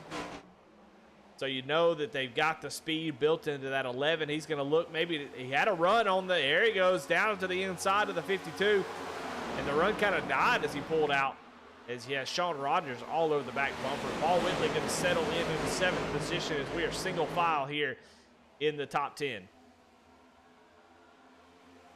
Randy Mullins opens that outside line, and Kyle Holden going to take advantage of it up to the. You thought these guys were going to be saving some tires, but it sure don't look that way.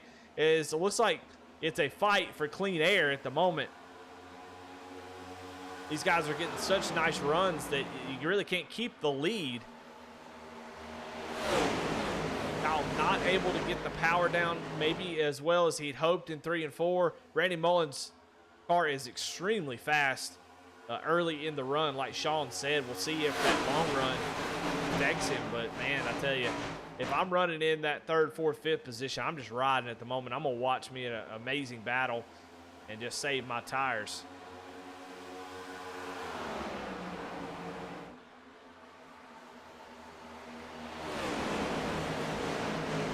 Kyle able to hold on to that top spot now.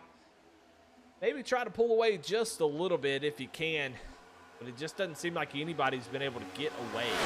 Nobody is good enough to pull away from the pack. At least it hasn't been so far. I think we need a long run for that to happen, and we just haven't had that. A lot of cautions as here comes Paul Gallimore. Look down to the inside, not quite able to do it just yet. We're going to find out here. If we get some green flag racing, we're going to find out who has the best long run machine. And the leader at the end of this race might be back here in the top 10 somewhere, saving those tires, and we'll drive up through this field. I've seen it happen. I've seen it happen at Texas.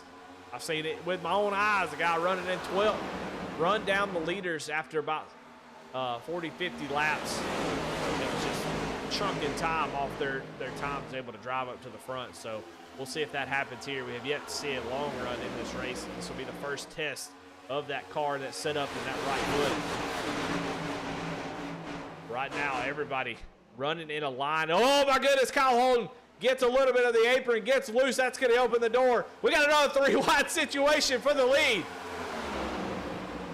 Mikey down to the inside. Mullins, oh, they're going to squeeze each other on the outside line. Holden up the track. Mullins gets a little bit loose. Get a check up. That's going to allow Sean Kaltenbach through along with Paul Gallimore. That brings this whole top 10 into the fray. Side by side, now Randy Mullins was going for the lead. Kyle Holden were battling for it. Now they're battling to stay in the top 5 as here comes Sean Rogers down to the inside with the 54. Gasses it up on the outside and keeps that position for the moment. Up front. Battle of 2 best drivers all night long as Brandon Bikey going to blink out just for a moment. Here comes Sean Kaltenbach. Waiting patiently in the wings and able to take over second position. Now sets his sights on the leader.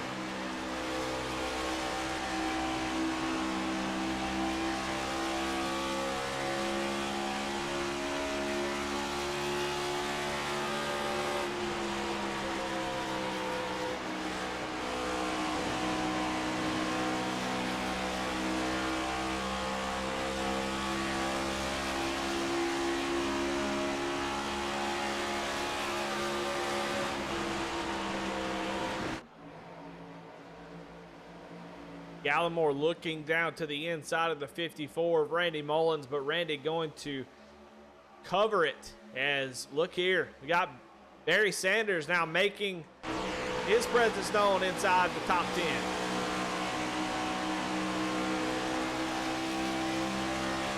I swear you could click anywhere on this list and find some good racing. Battle for second, Randy Mullins getting that car back rolling on that outside. He's going to sneak up to the outside. Mikey going to cover it, though. Not allow him to get to the outside. Now here comes Gallimore down to the inside. These guys all over the place. This is like Indy. What the heck's going on here? This is the wildest racing I've ever seen. They won't stop. Kaltenbach going to fall back to fourth as Gallimore gets to the inside. Randy Mullins to the lead over the top side of Brandon Bikey as they are hitting a lap 20. I expect to see the tire fall off to start to be a factor here in the next 10 laps or so. These guys can run about 60 laps, I would imagine, on fuel. So we'll see what they decide to do. Obviously want to cut it in half if you can. But you know that a caution coming out is going to be nighty-night for your race. I don't know why I said that.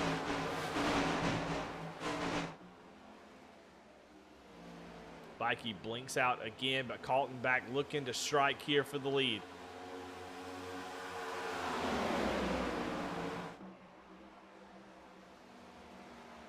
Kaltenbach down to the inside. Going to get that spotter call, but I think Randy too strong on the outside. Going to cover it for now, but Kaltenbach is there as battle for third rages on between teammates Brandon Bikey, Paul Gallimore.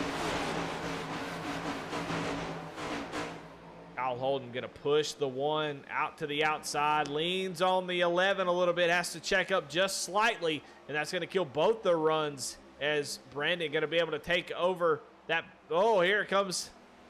They're still battling up here. Kaltenbach down to the inside, not quite clear. Tried to slide up in front of him, but couldn't do it. Randy Mullins going to hold on to that spot. I actually think he led that lap. He got such a big run off of turn 4. How hard do you push? You can see just whenever two drivers get side by side, all these drivers behind them now single file, that's going to bring them right up into the battle.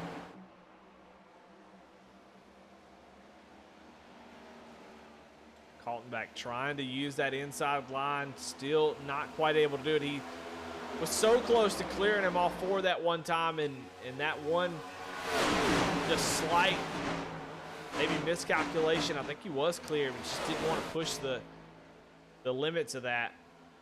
And he's now paying for it. He's just not able to slide back in line here right in front of Brandon.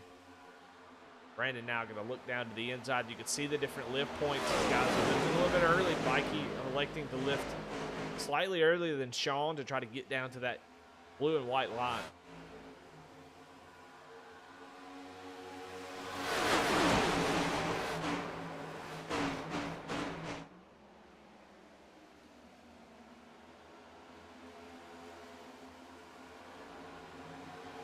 "25 laps into this run, and then we still have a crazy battle all the way through the top 10. Kaltenbach gets a run off the corner, now looking down to the inside. It's been unsuccessful so far. We'll see if he can make it now.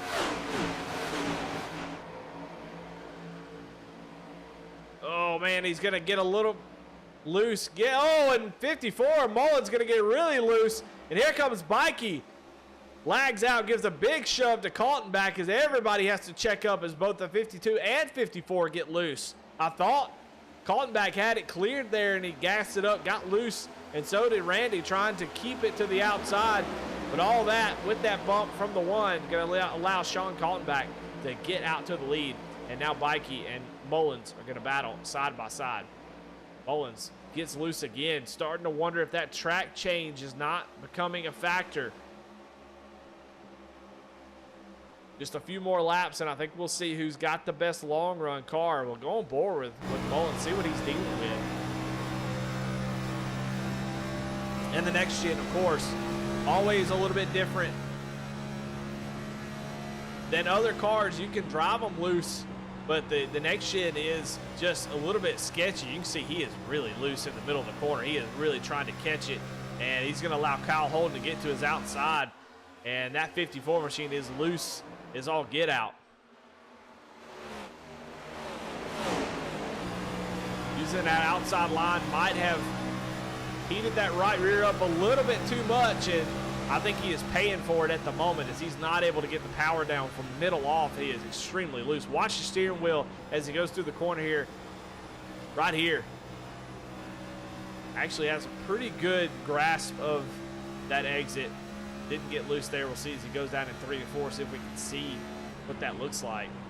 Now you're going to get up on the outside and just watch that tape. If it gets over 12 o'clock over onto the right side, you know he's getting loose. Yeah, he is struggling to get the power down. Here comes Barry Sanders now to the inside. So Randy Mullins has lit those rears up, and he is paying for it at the moment as your leaders are dealing with lap traffic. Kyle Holden down to the inside, just the 13 of Johnny Shade.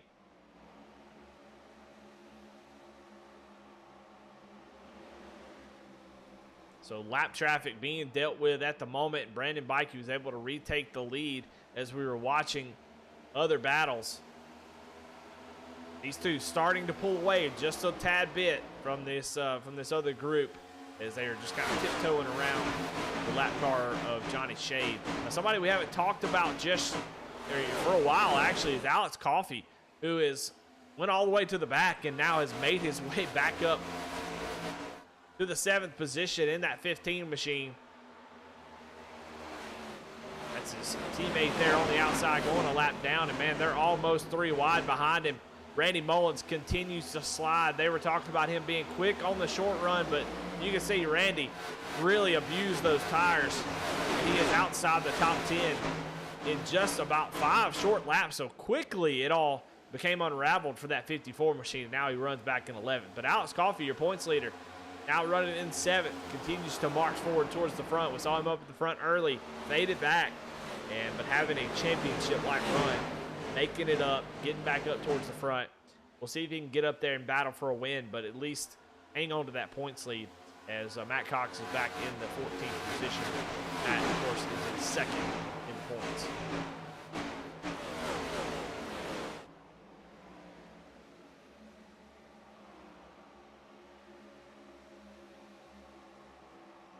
Chad Sullivan and Tim Wortman Jr. up inside the top. Tim Wortman Jr. lost a bumper, a front bumper at one point. What the heck? How did you get that bumper back, Tim? Tim, how did it happen? That teamwork, the pit crew got his front bumper back on. I mean, I thought he was done, but that car looks pretty quick at the moment, running in the 9th position. He is up 26 spots from where he started. Chad Sullivan, who is right in front of him in that 21 machine, he's up 23. So these guys have been really being patient, making their way through the field, and they've cracked the top 10.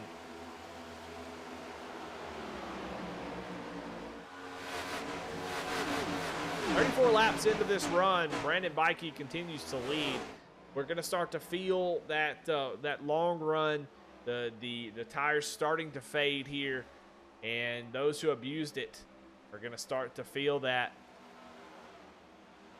And those who have been saving should march their way to the front. Saving comes in all kinds of forms. Some guys will run 6/10 off of a full 95% race pace. You'll run about 6/10 off of that, and really hardcore save to be really good at the end of the run. As Bikey gets really loose off the corner, he's still having those connection issues. And you run 6/10 off the pace, and you can be pretty quick at the end of these runs, assuming that we get a long green flag run. You really have to bank on that because you're going to give up a lot of track position. 6/10 a lap is a lot. But if you can successfully do that as you get into the 40, 45 lap range, 50, that car will come alive, and you'll be able to drive right up through the field and make passes. Some people save just by trying not to slide the tires. They don't push as hard as they can. They don't abuse the right front from middle off by pushing too hard or turning the steering wheel too much entry. Just running about 45 degrees into the corner on the steering wheel and trying not to slide the tires. That way you keep up pace, but you also don't overheat the tires. Heat really important in these cars. I think tire wear is always something that people, the best buzzword, but heat is sort of the king right now in this tire model. Randy Mullins likely just overheated the rear tires. Just got to let them cool down over 5 to 10 laps, and once you do, you can get back on it. The tire temps come back down, and you start to gain a little bit of grip. So tire wear, little effect, but tire heat is a major effect on how these cars handle at the beginning and the end of the run. So tire saving can be done in a lot of ways. It's usually best to have a balance of track position and tire saving, because I can save really hard, fall outside the top 10, and then just run out of time to get back up towards the front. So just depends on the situation. If you're running back in 10th, might not be a bad thing to save a little extra. If you're up front, you want to keep that track position, run it a little bit harder. So all kinds of different ways to make it happen. But right now, these two are pulling away. And it's in their best interest. Unless Sean feels like the one is really holding him up and he can make the pass quickly, there's no point in these guys get up here racing each other, because all that, we've seen it already a few times where that all that does is bring the pack right back to him. So unless the 52 is for sure that he can get around him and make the pass, complete it quickly, just ride behind that guy for a while. You still got to make a pit stop, and you got time. You want to try to keep this gap behind you, especially when you got green flag pit stops. Those gaps are going to mean a whole lot. Starting to see that separation now as these two have pulled away a little bit. Then we've got a nice little group back here from Kyle Holden in 3rd all the way back to Alex Coffey in 7th here. And then it goes back to Randy Mullins, who has been able to get back in the top 10, and he is running very similar lap time. Actually, last lap he was faster than the leader. So Randy Mullins struggling there and then has cooled down his tires and is now back on a mission, back up to the front. He's about 2.7 seconds off the lead, but has stopped the bleeding for sure.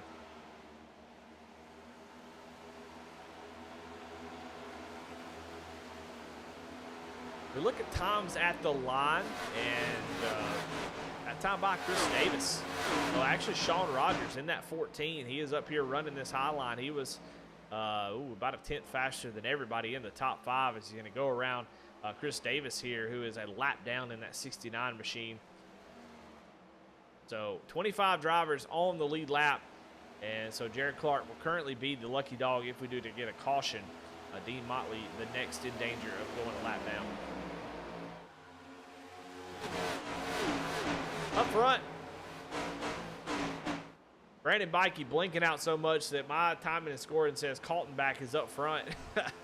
But I don't think he is. I think Brandon just maybe blinked out as he crossed the line. So iRacing scored him in 2nd, but he is indeed still the leader.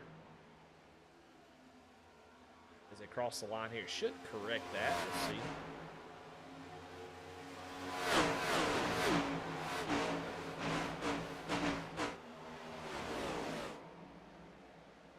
And Brandon's connection issues are really throwing timing and scoring for a loop-de-loop.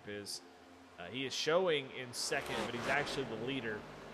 I would imagine he can cross the line without any kind of blinking. It should score him that way.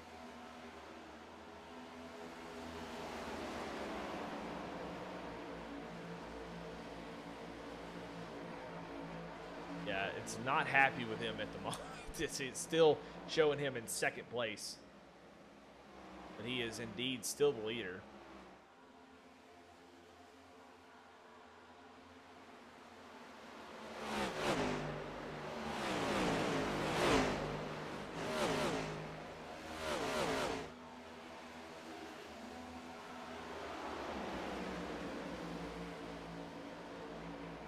I'm going to try to correct that. I don't know if it's iRacing is now caught back up. Get it correct on our end.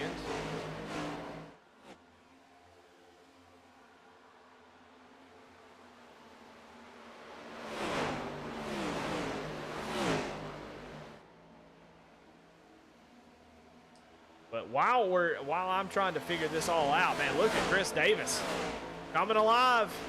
We wondered who was saving tires, and here it comes, 29 down to the inside. He's going to pass Sean Caldenback without any issue at all. He is scooting at the moment as there's lap traffic all around the leaders. And Chris Davis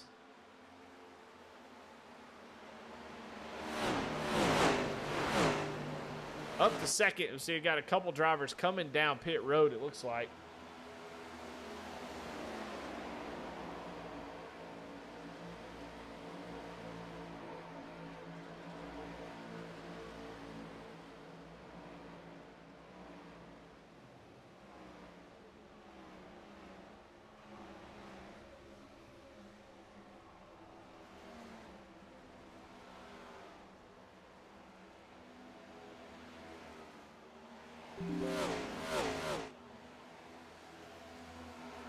So Chris Davis obviously doing a good job, has a nice long run car, able to really just drive up and take second place away from Sean Caldenback.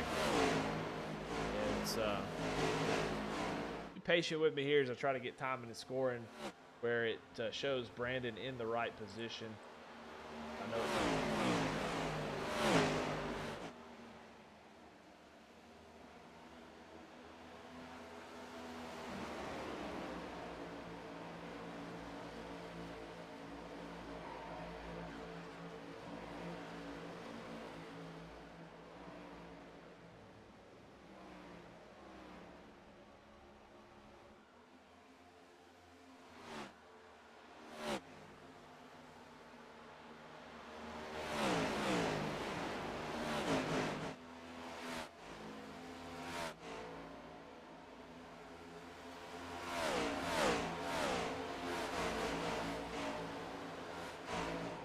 all right, we should be running into pit stops here soon as we watch Chris Davis try to run down Brandon Bikey. And before pit stops take off, we're going to take a short break while I try to get this timing and scoring right. And we'll be right back. We'll get y'all with the end.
And we're back.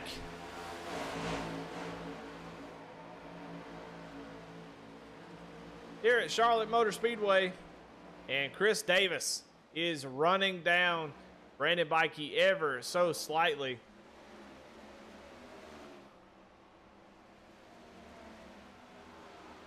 As he is about a tenth faster every single lap. Now we are in the pit stop window. Folks have come down pit road. We'll see as that starts to play out, but I think you want to run as long as you possibly can.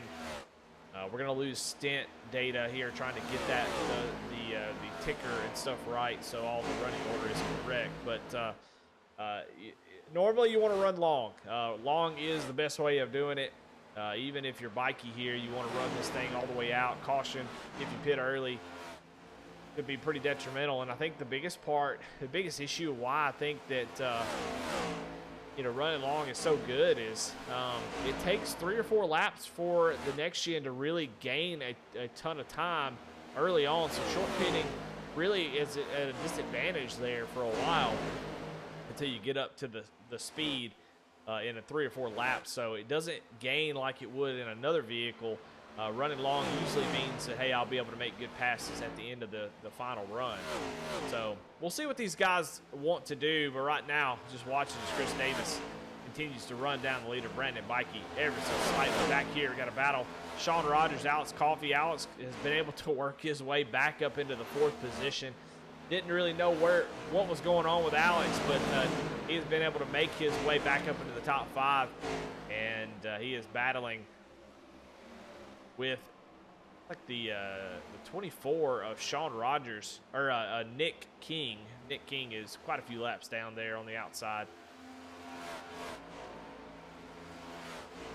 Got a driver, looks like Sean Rogers coming down pit road, going to make his stop here with 50 laps to go. I would imagine that pit road is going to be busy from here on out. They should be able to go about another 10 laps or so on fuel. So we'll see what they decide to do. Sean Rogers gives up the top 5 position to come down pit road. Here comes Chris Davis. Try to make up as much time as you possibly can, but do not want to speed. Speeding here is a day ender. If you speed, that is going to do nothing good for you here in this race. I know you want to try to get all you can, but man, green flag pit stops, speeding, never go well together.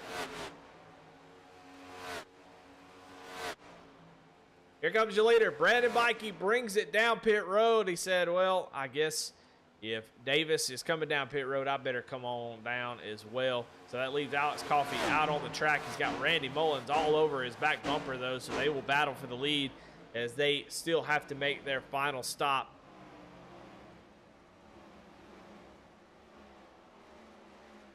Alex Coffey has been really incredible this season. He won a duel at Daytona, the first, not a points race, but the first race of the season. He was able to get the victory, but just hasn't been able to get in victory lane all season. Has been leading the points, lost the lead a couple times, but now has a pretty sizable lead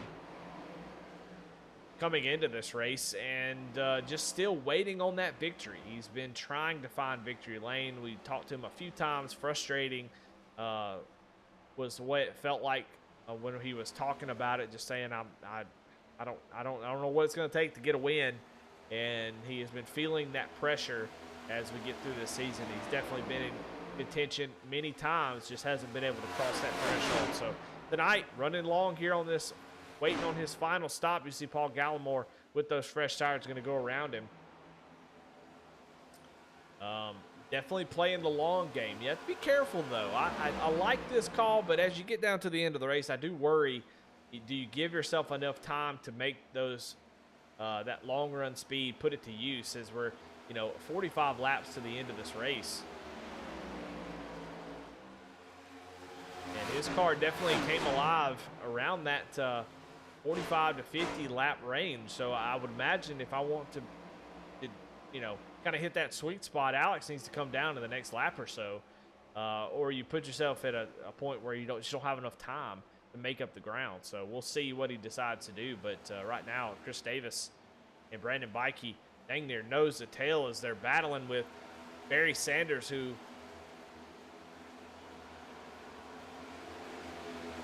I would assume came down pit road. This is a battle for 8th, 9th, and 10th, but will likely be a battle for the lead once everything cycles around. As they're getting close here. The 79. That's Shane Davis, who is currently running in 3rd, as they're going to go 3 wide around him. These new tires trying to make it work. Barry Sanders not able to hold on to these two, but this is going to be your battle for the top spot once everything cycles around, assuming we don't get a caution. And Chris Davis knows that he's going to go down to the inside to try to take over that spot. You going to do it? We haven't talked that much about Chris Davis here tonight, and boy, maybe I should have.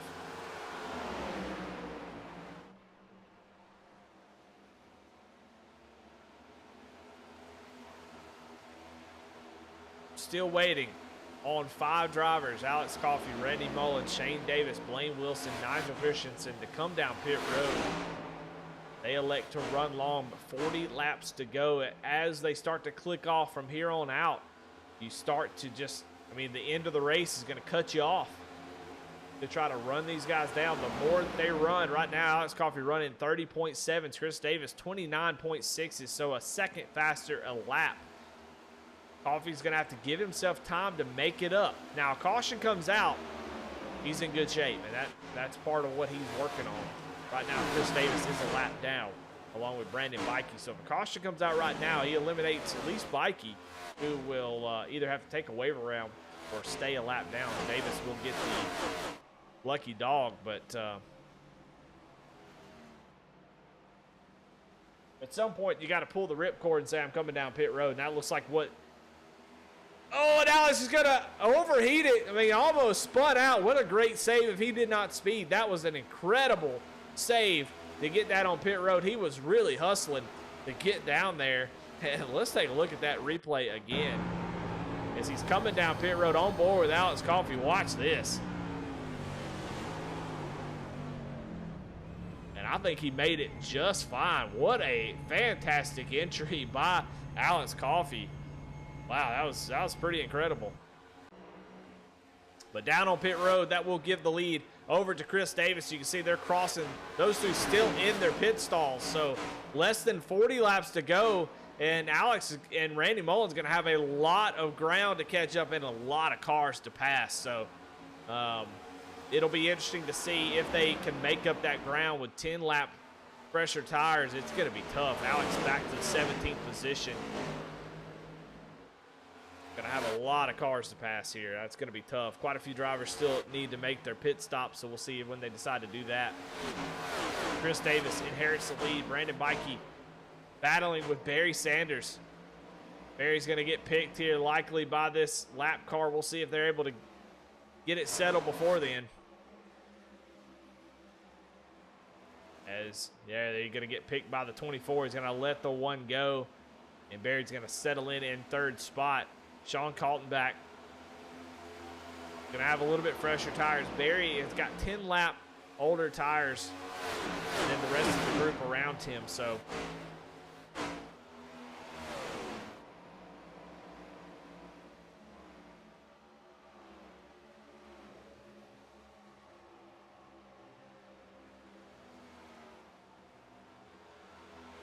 we are clicking off laps here at green flag pit stops. They haven't completed just yet, but it's always good to see green flag stops. I love the skill of getting down on pit road. I mean, Alex Coffey got all that he could get, and it was well worth it. Brandon Bikey was the only driver that was faster than him on and off pit road from the moment he entered the line of pit road entry and exited pit road exit.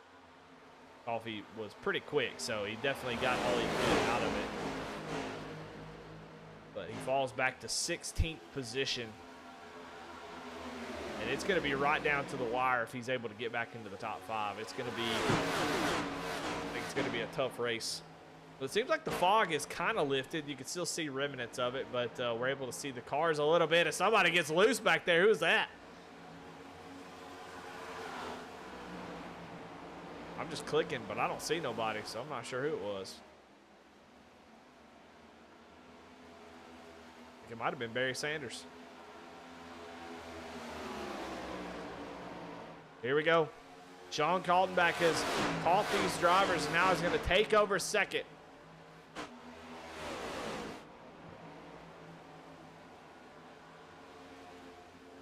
We saw Chris Davis pretty much outsaved these guys last run and went up there and just took the dang lead. How hard is he running this time? Is he, doing the same here? Is he going to let those guys kind of just run off here the next 20 laps or so and then fire back through them at the end? I think that strategy worked out pretty good. I don't know why you would abandon it now with still quite a few laps to go, and it looks like Kaltenbach's going to have a run here.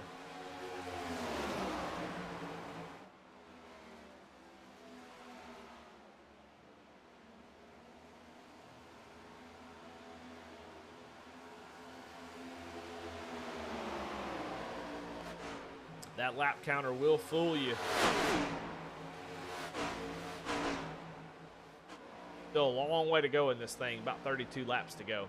Sean Kaltenbach up to the outside of Chris Davis, trying to take over the top spot, put himself in clean air for these last 30 laps to try to hold off Davis at the end of the run.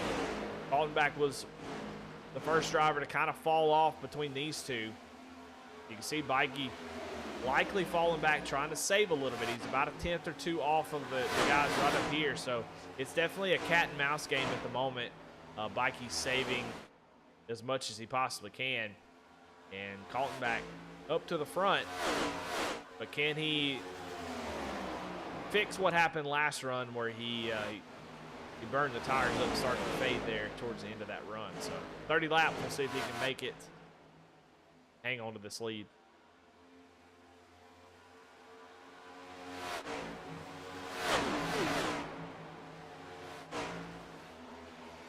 Alex has driven up from 17th to 12th. Randy Mullins is right behind him, so they are definitely making up time. The drivers in front of them are a little bit off the pace. John Bender, Ed Bowles Jr., I don't think have come down pit road. Barry Sanders starting to fade here in 4th position with his lap times about 4/10 off of the drivers around him as he puts laps on his tires. So Alex, in the next 20 laps, is definitely going to pick off quite a few, but can he get to the front? That's the question. I'm not sure if he's going to have enough time, but we're going to see. These tires fall off a cliff, man. They you know, you're running, you're running threes, and then all of a sudden it goes to 5s, 6, 6, 7, 7, 7s, and you run that for a while. Then it's flats quickly. You know, you start running flats, 1, 9, 1, 1, 9, and then all of a sudden you fall off another cliff. So those cliffs just constantly happen.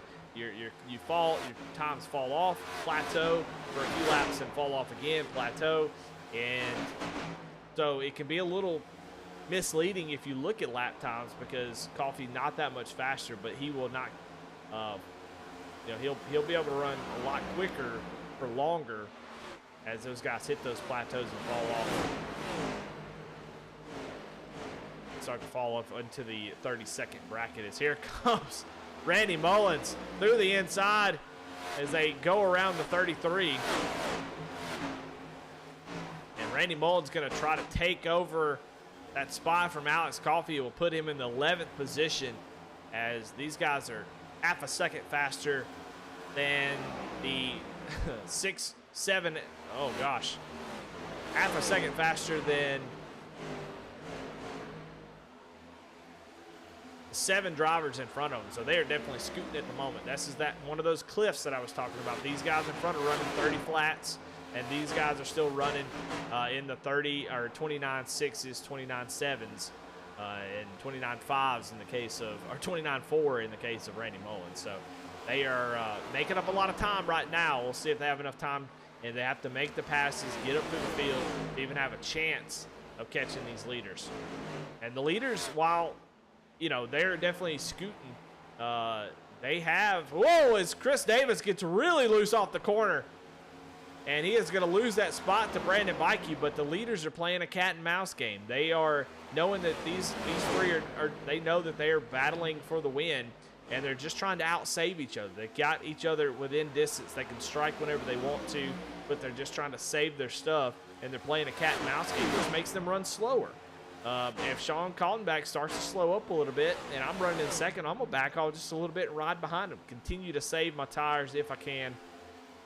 And that only helps Alex Coffey, Randy Mullins, those guys who are on the attack, who are still, I mean, they're still over half a second faster than most of these drivers. So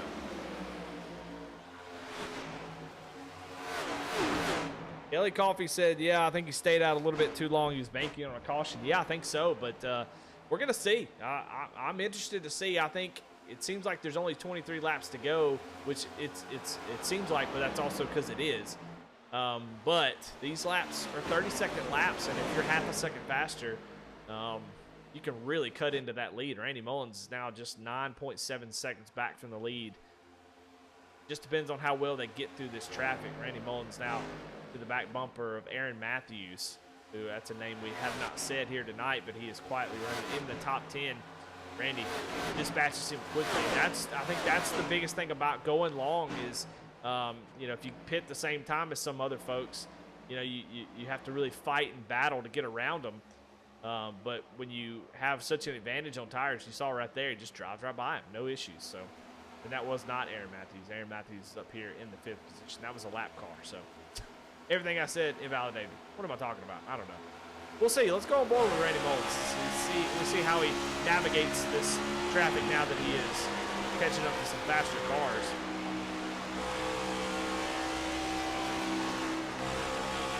And you can see Randy Mullins just drives right by him. So I'm back in the good.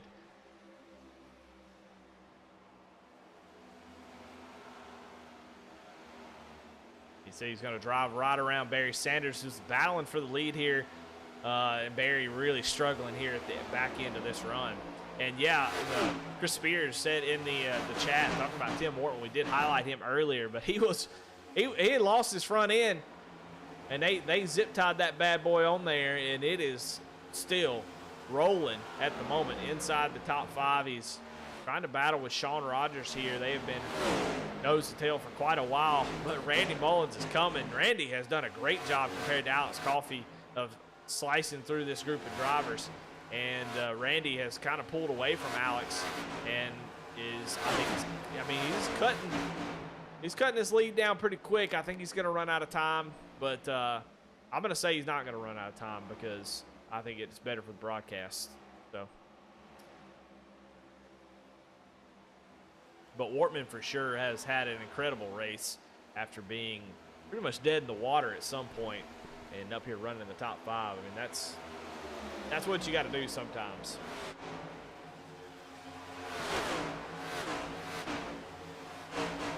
Those drivers going around Paul Gallimore, who is running one lap down in 23rd position. Paul was up there in the top 5 at some point too, and has not had the greatest of night since then. Here comes Randy Mullins. I mean, Randy is definitely going to get a top 5. Now, there is a large gap. The top 3 are within a half second of each other. And then Sean Rogers is about 6.6 seconds back, and that's where this battle is. So, Randy really, if he's going to have a shot of somehow getting up to the front, he's going to have to get around these guys quickly. Can't play around, can't waste any time. He's got to get going and get gone. He's going to pass Morton for the 5th. He is still about 0.4 of a second faster.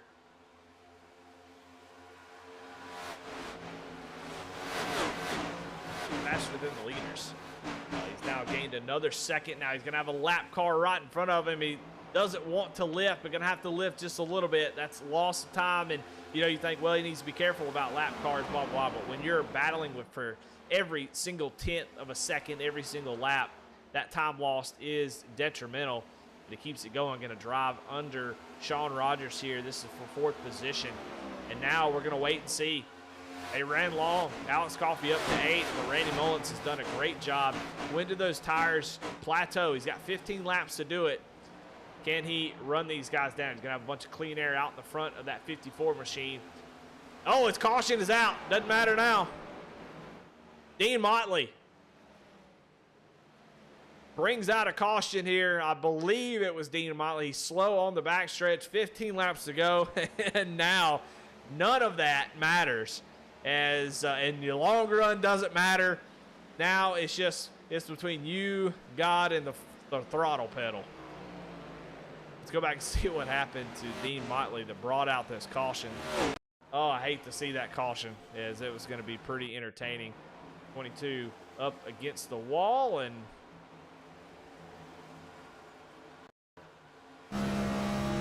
what happened? I have no idea.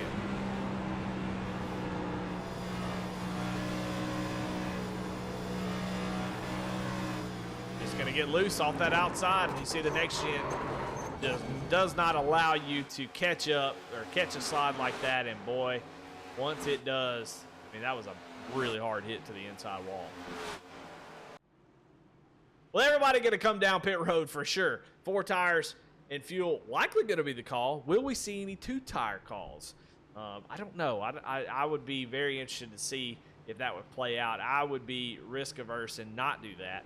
I would definitely come down pit road if I was one of the top 3 for sure and take 4 tires. I want to be on the attack. But cautions breed caution, so you never know.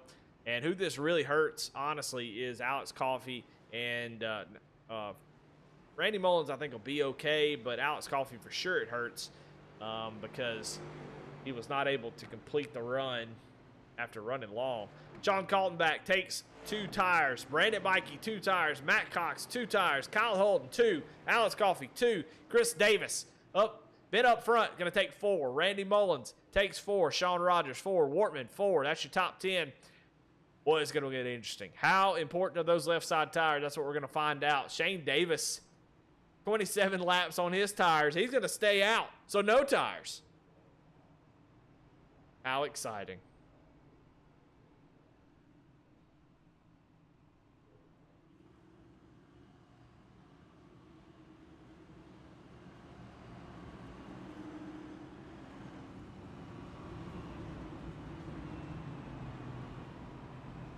Well, my goodness.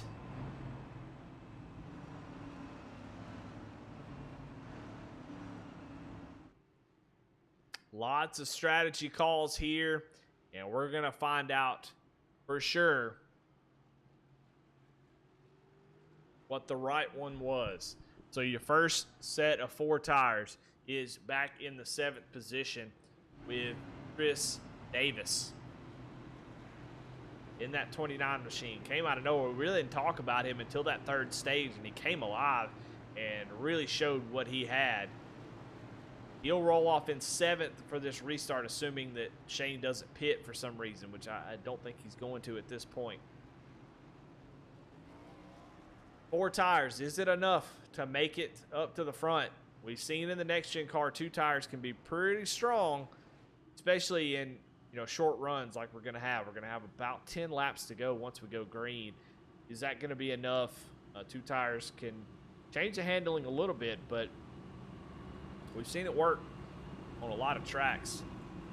But Chris is going to have some work to do.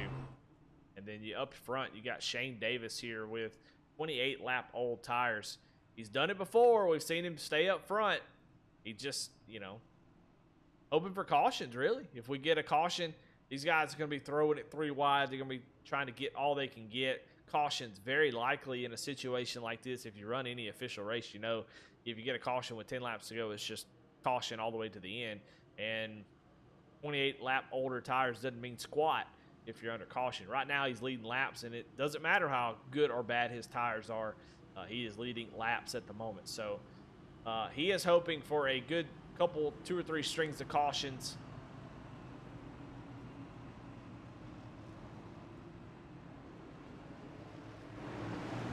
We can maintain this lead, but we're going to watch it all right here, boy. It's going to be exciting.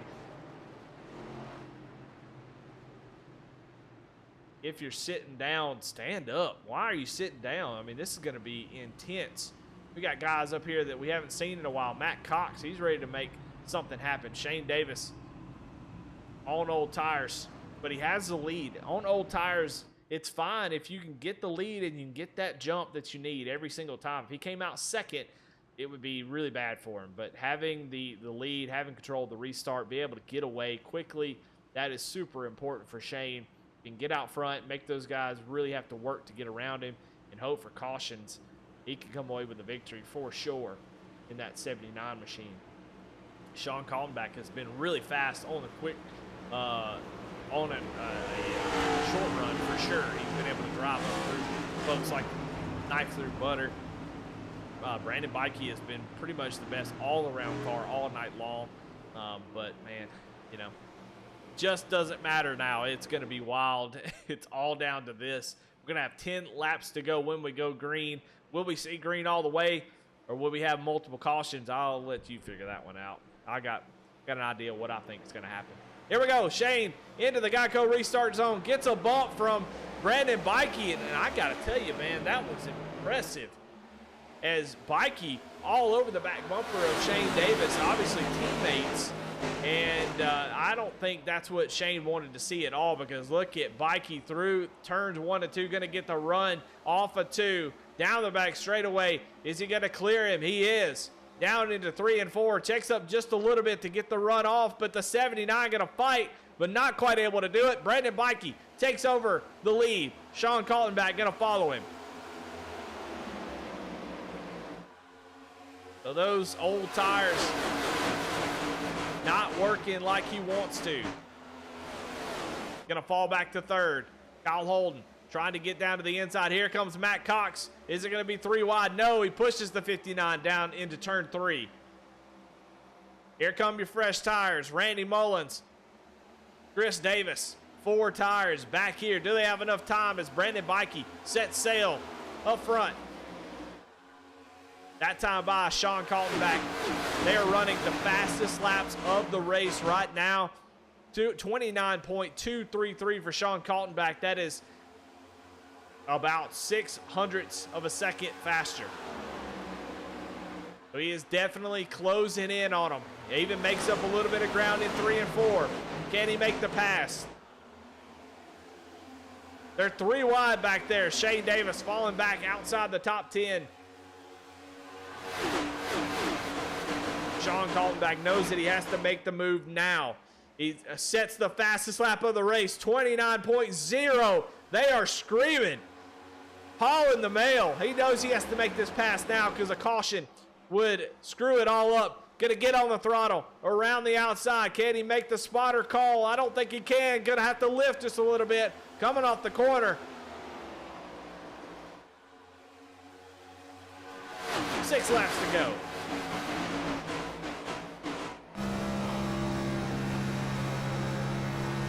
He's gonna get the toe back down the back straightaway. That outside line in 3 or 4 just did not grip up from middle off. They've got 2 tires.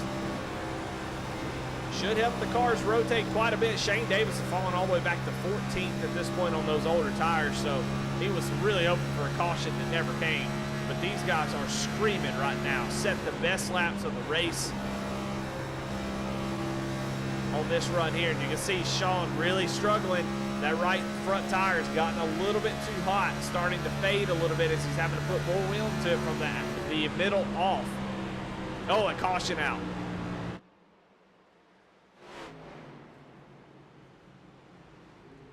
Nigel Christensen slow.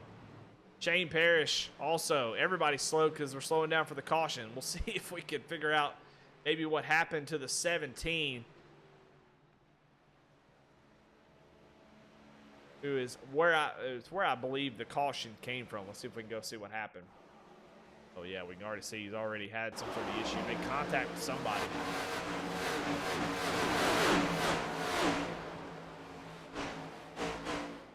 Trying to get to the inside of the 79 who was fading, and oh my gosh.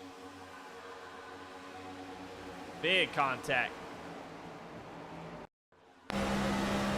79 there right in front of him, old tires.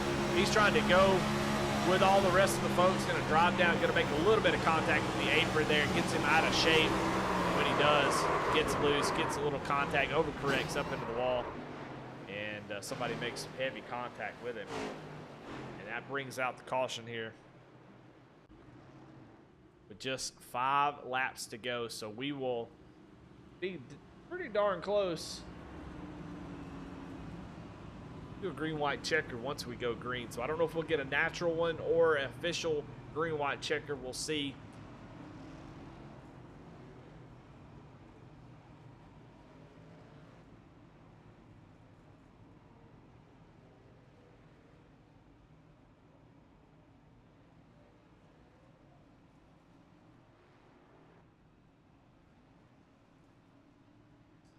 Sean definitely did not want to see that caution. He wanted to be able to have some time to work on Brandon a little bit, but they were both, man, they were really getting it.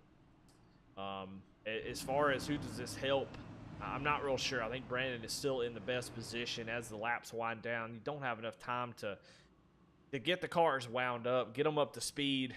Guys are going to be making wild moves. I think if you're Brandon, you just got to get away, have a good restart, get clear into 1 and 2 and just lay down the fastest couple laps that you can do. The tires are going to cool off quite a bit.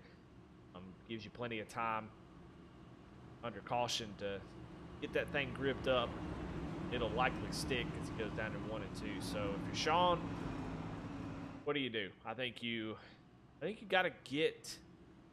I say this a lot. I think if you're second here on these restart and you do get the outside, I think you got to try to jump the start. I don't know how bad you want points. You know, that's always the question. Do I want to finish second, or do I want to go for the win?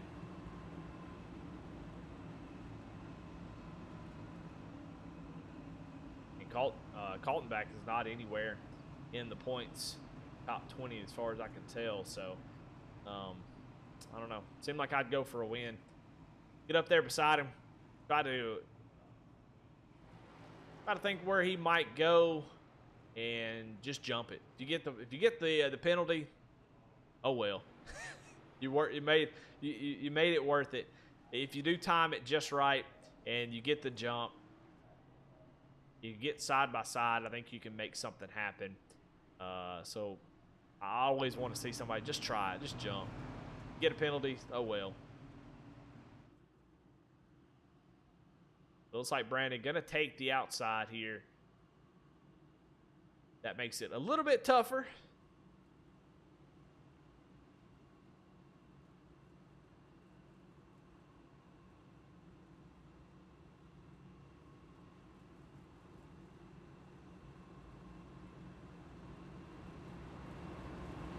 All right, here we go.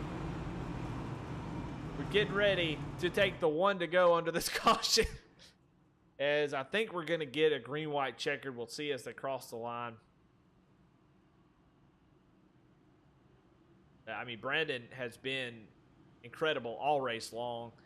He's really put himself in the best spot and has been in contention every single lap of this race. And we are going to get our 1 green, white, checkered. So everybody should know green, white, checkered rules. Now, unfortunately, just the 1. So this is it. If a caution comes out before they take the white flag, whoever is out front in the scoring loop, caution comes out, will be the winner. If we get around to the white flag, now the only difference here on iRacing versus real life is that on iRacing, once the white flag comes out, no other flag comes out except for the checkered. So they'll race all the way back to the line. There will be no race stoppage like what you see in real life where the caution comes out on the white flag lap and they end it. Oh no, we race it all the way to the end. So if we get that white flag, it is going the distance. If a caution comes out before the white flag, the race is over right then and there. So who's going to get it? Brandon Bikey out front with control of the restart on the outside. Got Matt Cox behind him. Sean Kaltenbach on the inside with Kyle Holden right behind him. Brandon just trying to get a great start here. That's really all he has to do. Here we go. Final restart. Green, white, checkered here at Charlotte Motor Speedway. And you can see a big gap to Sean. Sean does not get a great jump, and that's exactly what I was worried about. Jump the restart, I say, because this is what happens when you're timid. Here we go. Brandon Bikey's got the lead, but here comes big runs, the 29 and the 32. 29, is he going to go to the inside? Is he going to push the 32? No, he's going to go to the inside. He's going to try to box him in. Here comes Chris Davis. 4 tires, drives down to the bottom, but cannot make it work. Coming off the corner, that second row is in trouble. White flag is out. We go all the way to the end. Bikey just has to make it 4 more corners. Chris Davis drives it deep into the corner. Can he clear Matt? He does. So he's going to have 1 more opportunity to make it work. He's got a big run. Here he goes. Looking down the inside. Bikey is going to block. Throws 1 good block. And that's going to do it. Coming off of turn 4. Chris Davis going to be right down to the inside, but Bikey covers and crosses the line, and Brandon Bikey is going to win here at Charlotte. And that's as clean as it gets, I'll tell you. Brandon did block, but that is a clean block if I've ever seen one. He made one move that covered the inside. Davis, it did it perfectly, and that's exactly what you love to see. Great racing, and Brandon able to get the win, and he got a big old smile on his face. Everybody coming up to congratulate him, and he will celebrate, do some donuts here on the front stretch.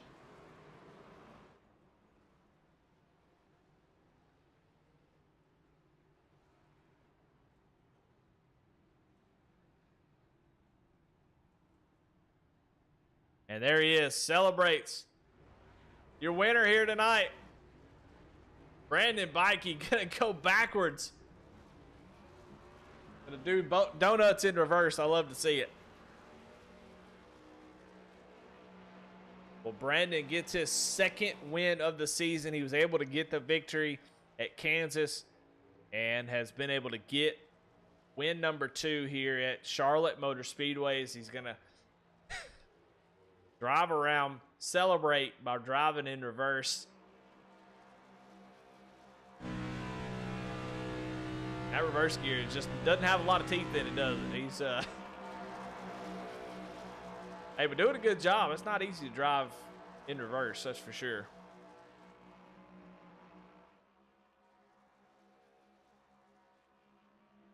Well, as Mikey celebrates, we're going to look at your results, see where everybody finished, and then we'll talk to our drivers and see what they thought about this race.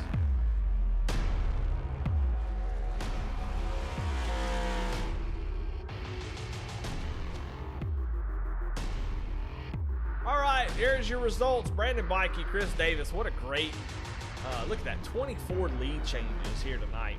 Incredible racing here at Charlotte. Chris Davis with a great attempt there at the end on 4 tires. Just came up a little bit short. Made one good move, and that was all he had. Matt Cox recovered and going to gain a little bit points back on Alex Coffey. Comes home in third. Sean Kaltenbach, great run. Going to come away in fourth. I mean, it's crazy to look down this list of drivers, and all these are potential winners here tonight. I mean, they were all really incredible. Alex Coffey recovers for a 5th position, going to hold on to that points lead. Randy Mullins comes home in 6th. Aaron Matthews in 7th. Kyle Holden in 8th. Hunter Carmichael in 9th. And Barry Sanders rounds out your top 10. 11th, Sean Rogers. Blaine Wilson in that 18. He was wrecked early and, man, came back, finished 12th. Tim Wortman, we talked about him having a modified at some point. He come away with 13th position. Those last 2 cautions didn't help him. He was running the top 5 at some point there towards the end. Ed Bowles Jr. comes home in 14th. Shane Davis fell back through the field there, staying out on those tires. Comes home in 15th after pitting there on that green-white checker. John Bender in 16th. Brandon Fetterplace in 17th. Paul Gallimore in 18th.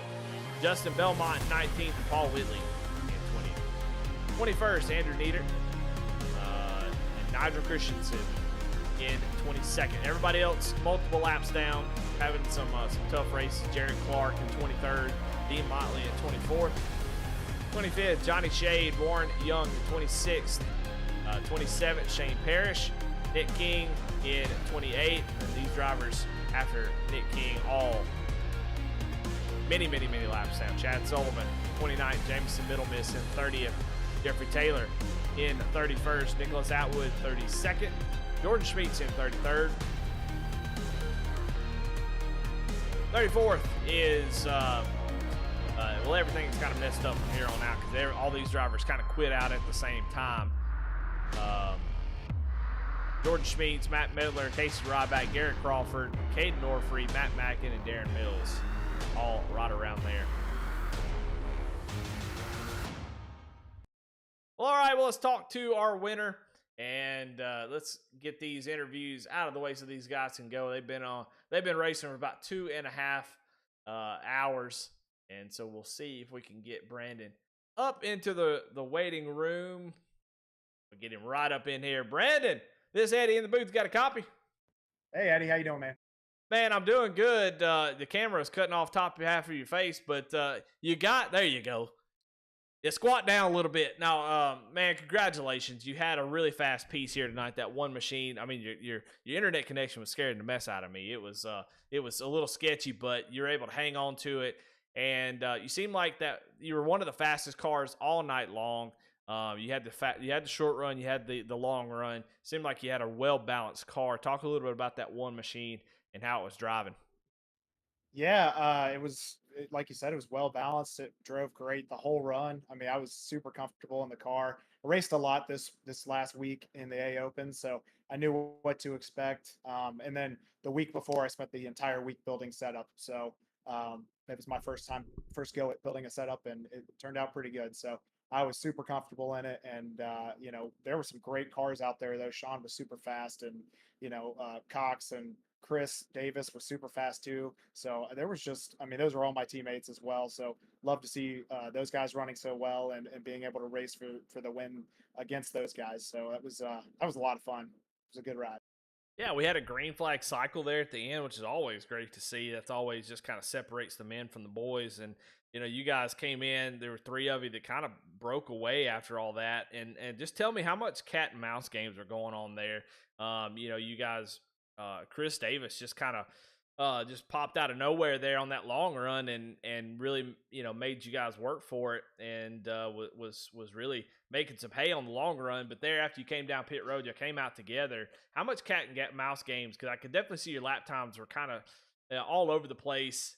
Seemed like y'all were trying to save better than the other guy. How much was going on there? Y'all were just kind of going back and forth trying to save better than the other guy. Yeah, that's exactly it. I mean, Chris Davis is really good at saving tires too. I pride myself in that. So usually I'll drop back at the front of end of the runs and just to hopefully destroy the guys at the end of the run. So Chris did the same thing. He runs in 100% race league on Sundays, so he really had a good feel for how to save the tires and to just set himself up great for long runs. So I knew he was going to be the toughest one to beat on a long run. And, so I just kind of wanted to pace with him. And when we came out of the pits, I was ahead of him. I let him by because he was pushing a little bit harder than I wanted to push at that point in time. Just because, again, I feel like I had a pretty good internal pace for how much I could push it at the beginning of the run and still be able to, have enough to win the race and to have a lot at the end of the run where I could kind of go anywhere on the track. I wasn't, limited to one line or anything like that. So it was 100% cat and mouse and so much fun. I love that type of race and love that we could get a long green flag run in there. Yeah, and then you had that late race caution, which of course just is gonna happen. You pretty much plan on those type of things. You can never be safe as at the late end of a race. You just always know that's a possibility, and of course it happens. And then you guys will like to come down and take two tires. Talk a little bit. Tell me that conversation as you're getting ready to come down pit road and make that call. Was two tires absolute? Did you kind of go back and forth about it? How did you feel about that call when you made it? It was more than 100%. I mean, it was 1,000%. I was taken to with that short of a distance. With of the race left, I think there were what 12, 11 laps or something like that, maybe 10 when we were going to take the green.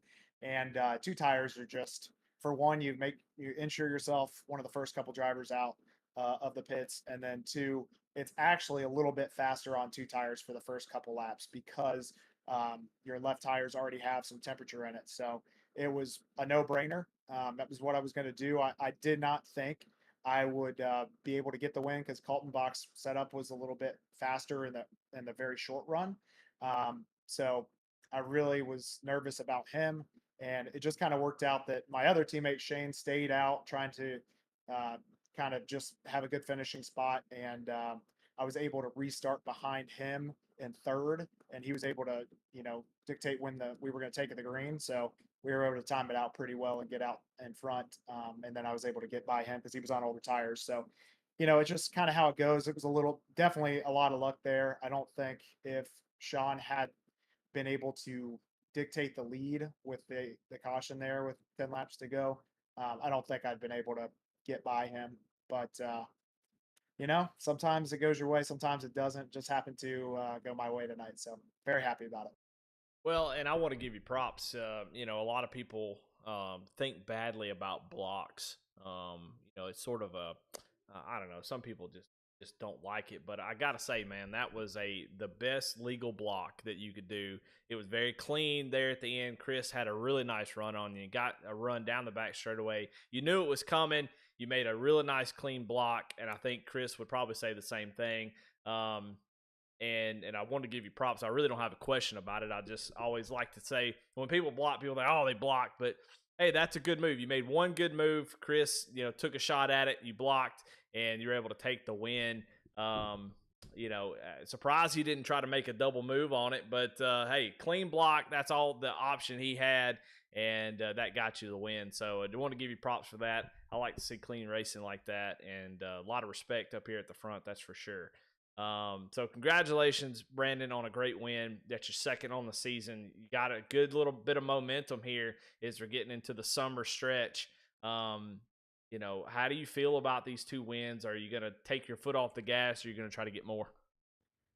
I'm going to go for as many as possible. Yeah, what a dumb question. Why would I ask mean, that?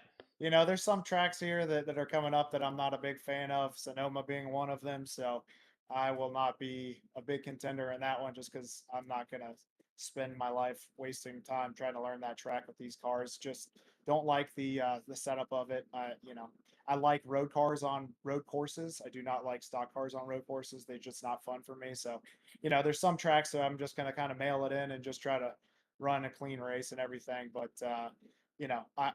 these 1.5-mile super speedways, short tracks, any of the oval stuff, I'm going to be pushing pretty hard. So, well, I can tell you, there's a good spot to bend it into the tire around lap or turn 5 or 6. I usually do that in Sonoma races. So if you want a good spot, that's a good one. Well, man, congratulations on the win. And as always, try to give you all a little bit of time. Who you got to thank?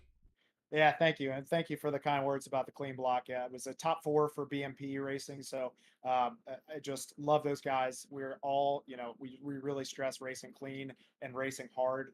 So we were able to do that and put on a good show and not wreck each other at the end and bring home a 1 through 4. So all the guys that finished up top, definitely want to congratulate them.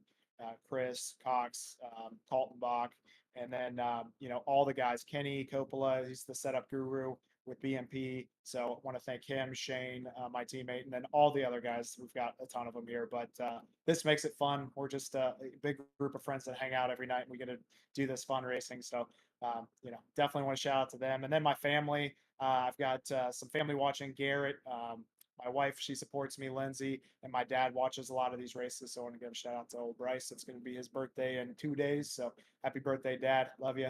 And Eddie, thank you for putting on a great show. It's always a great watch back and can't wait to do it. It's going to be a little foggy on the beginning of the broadcast, but cleared up at the end. And so hopefully we put on a good show and it was fun to watch.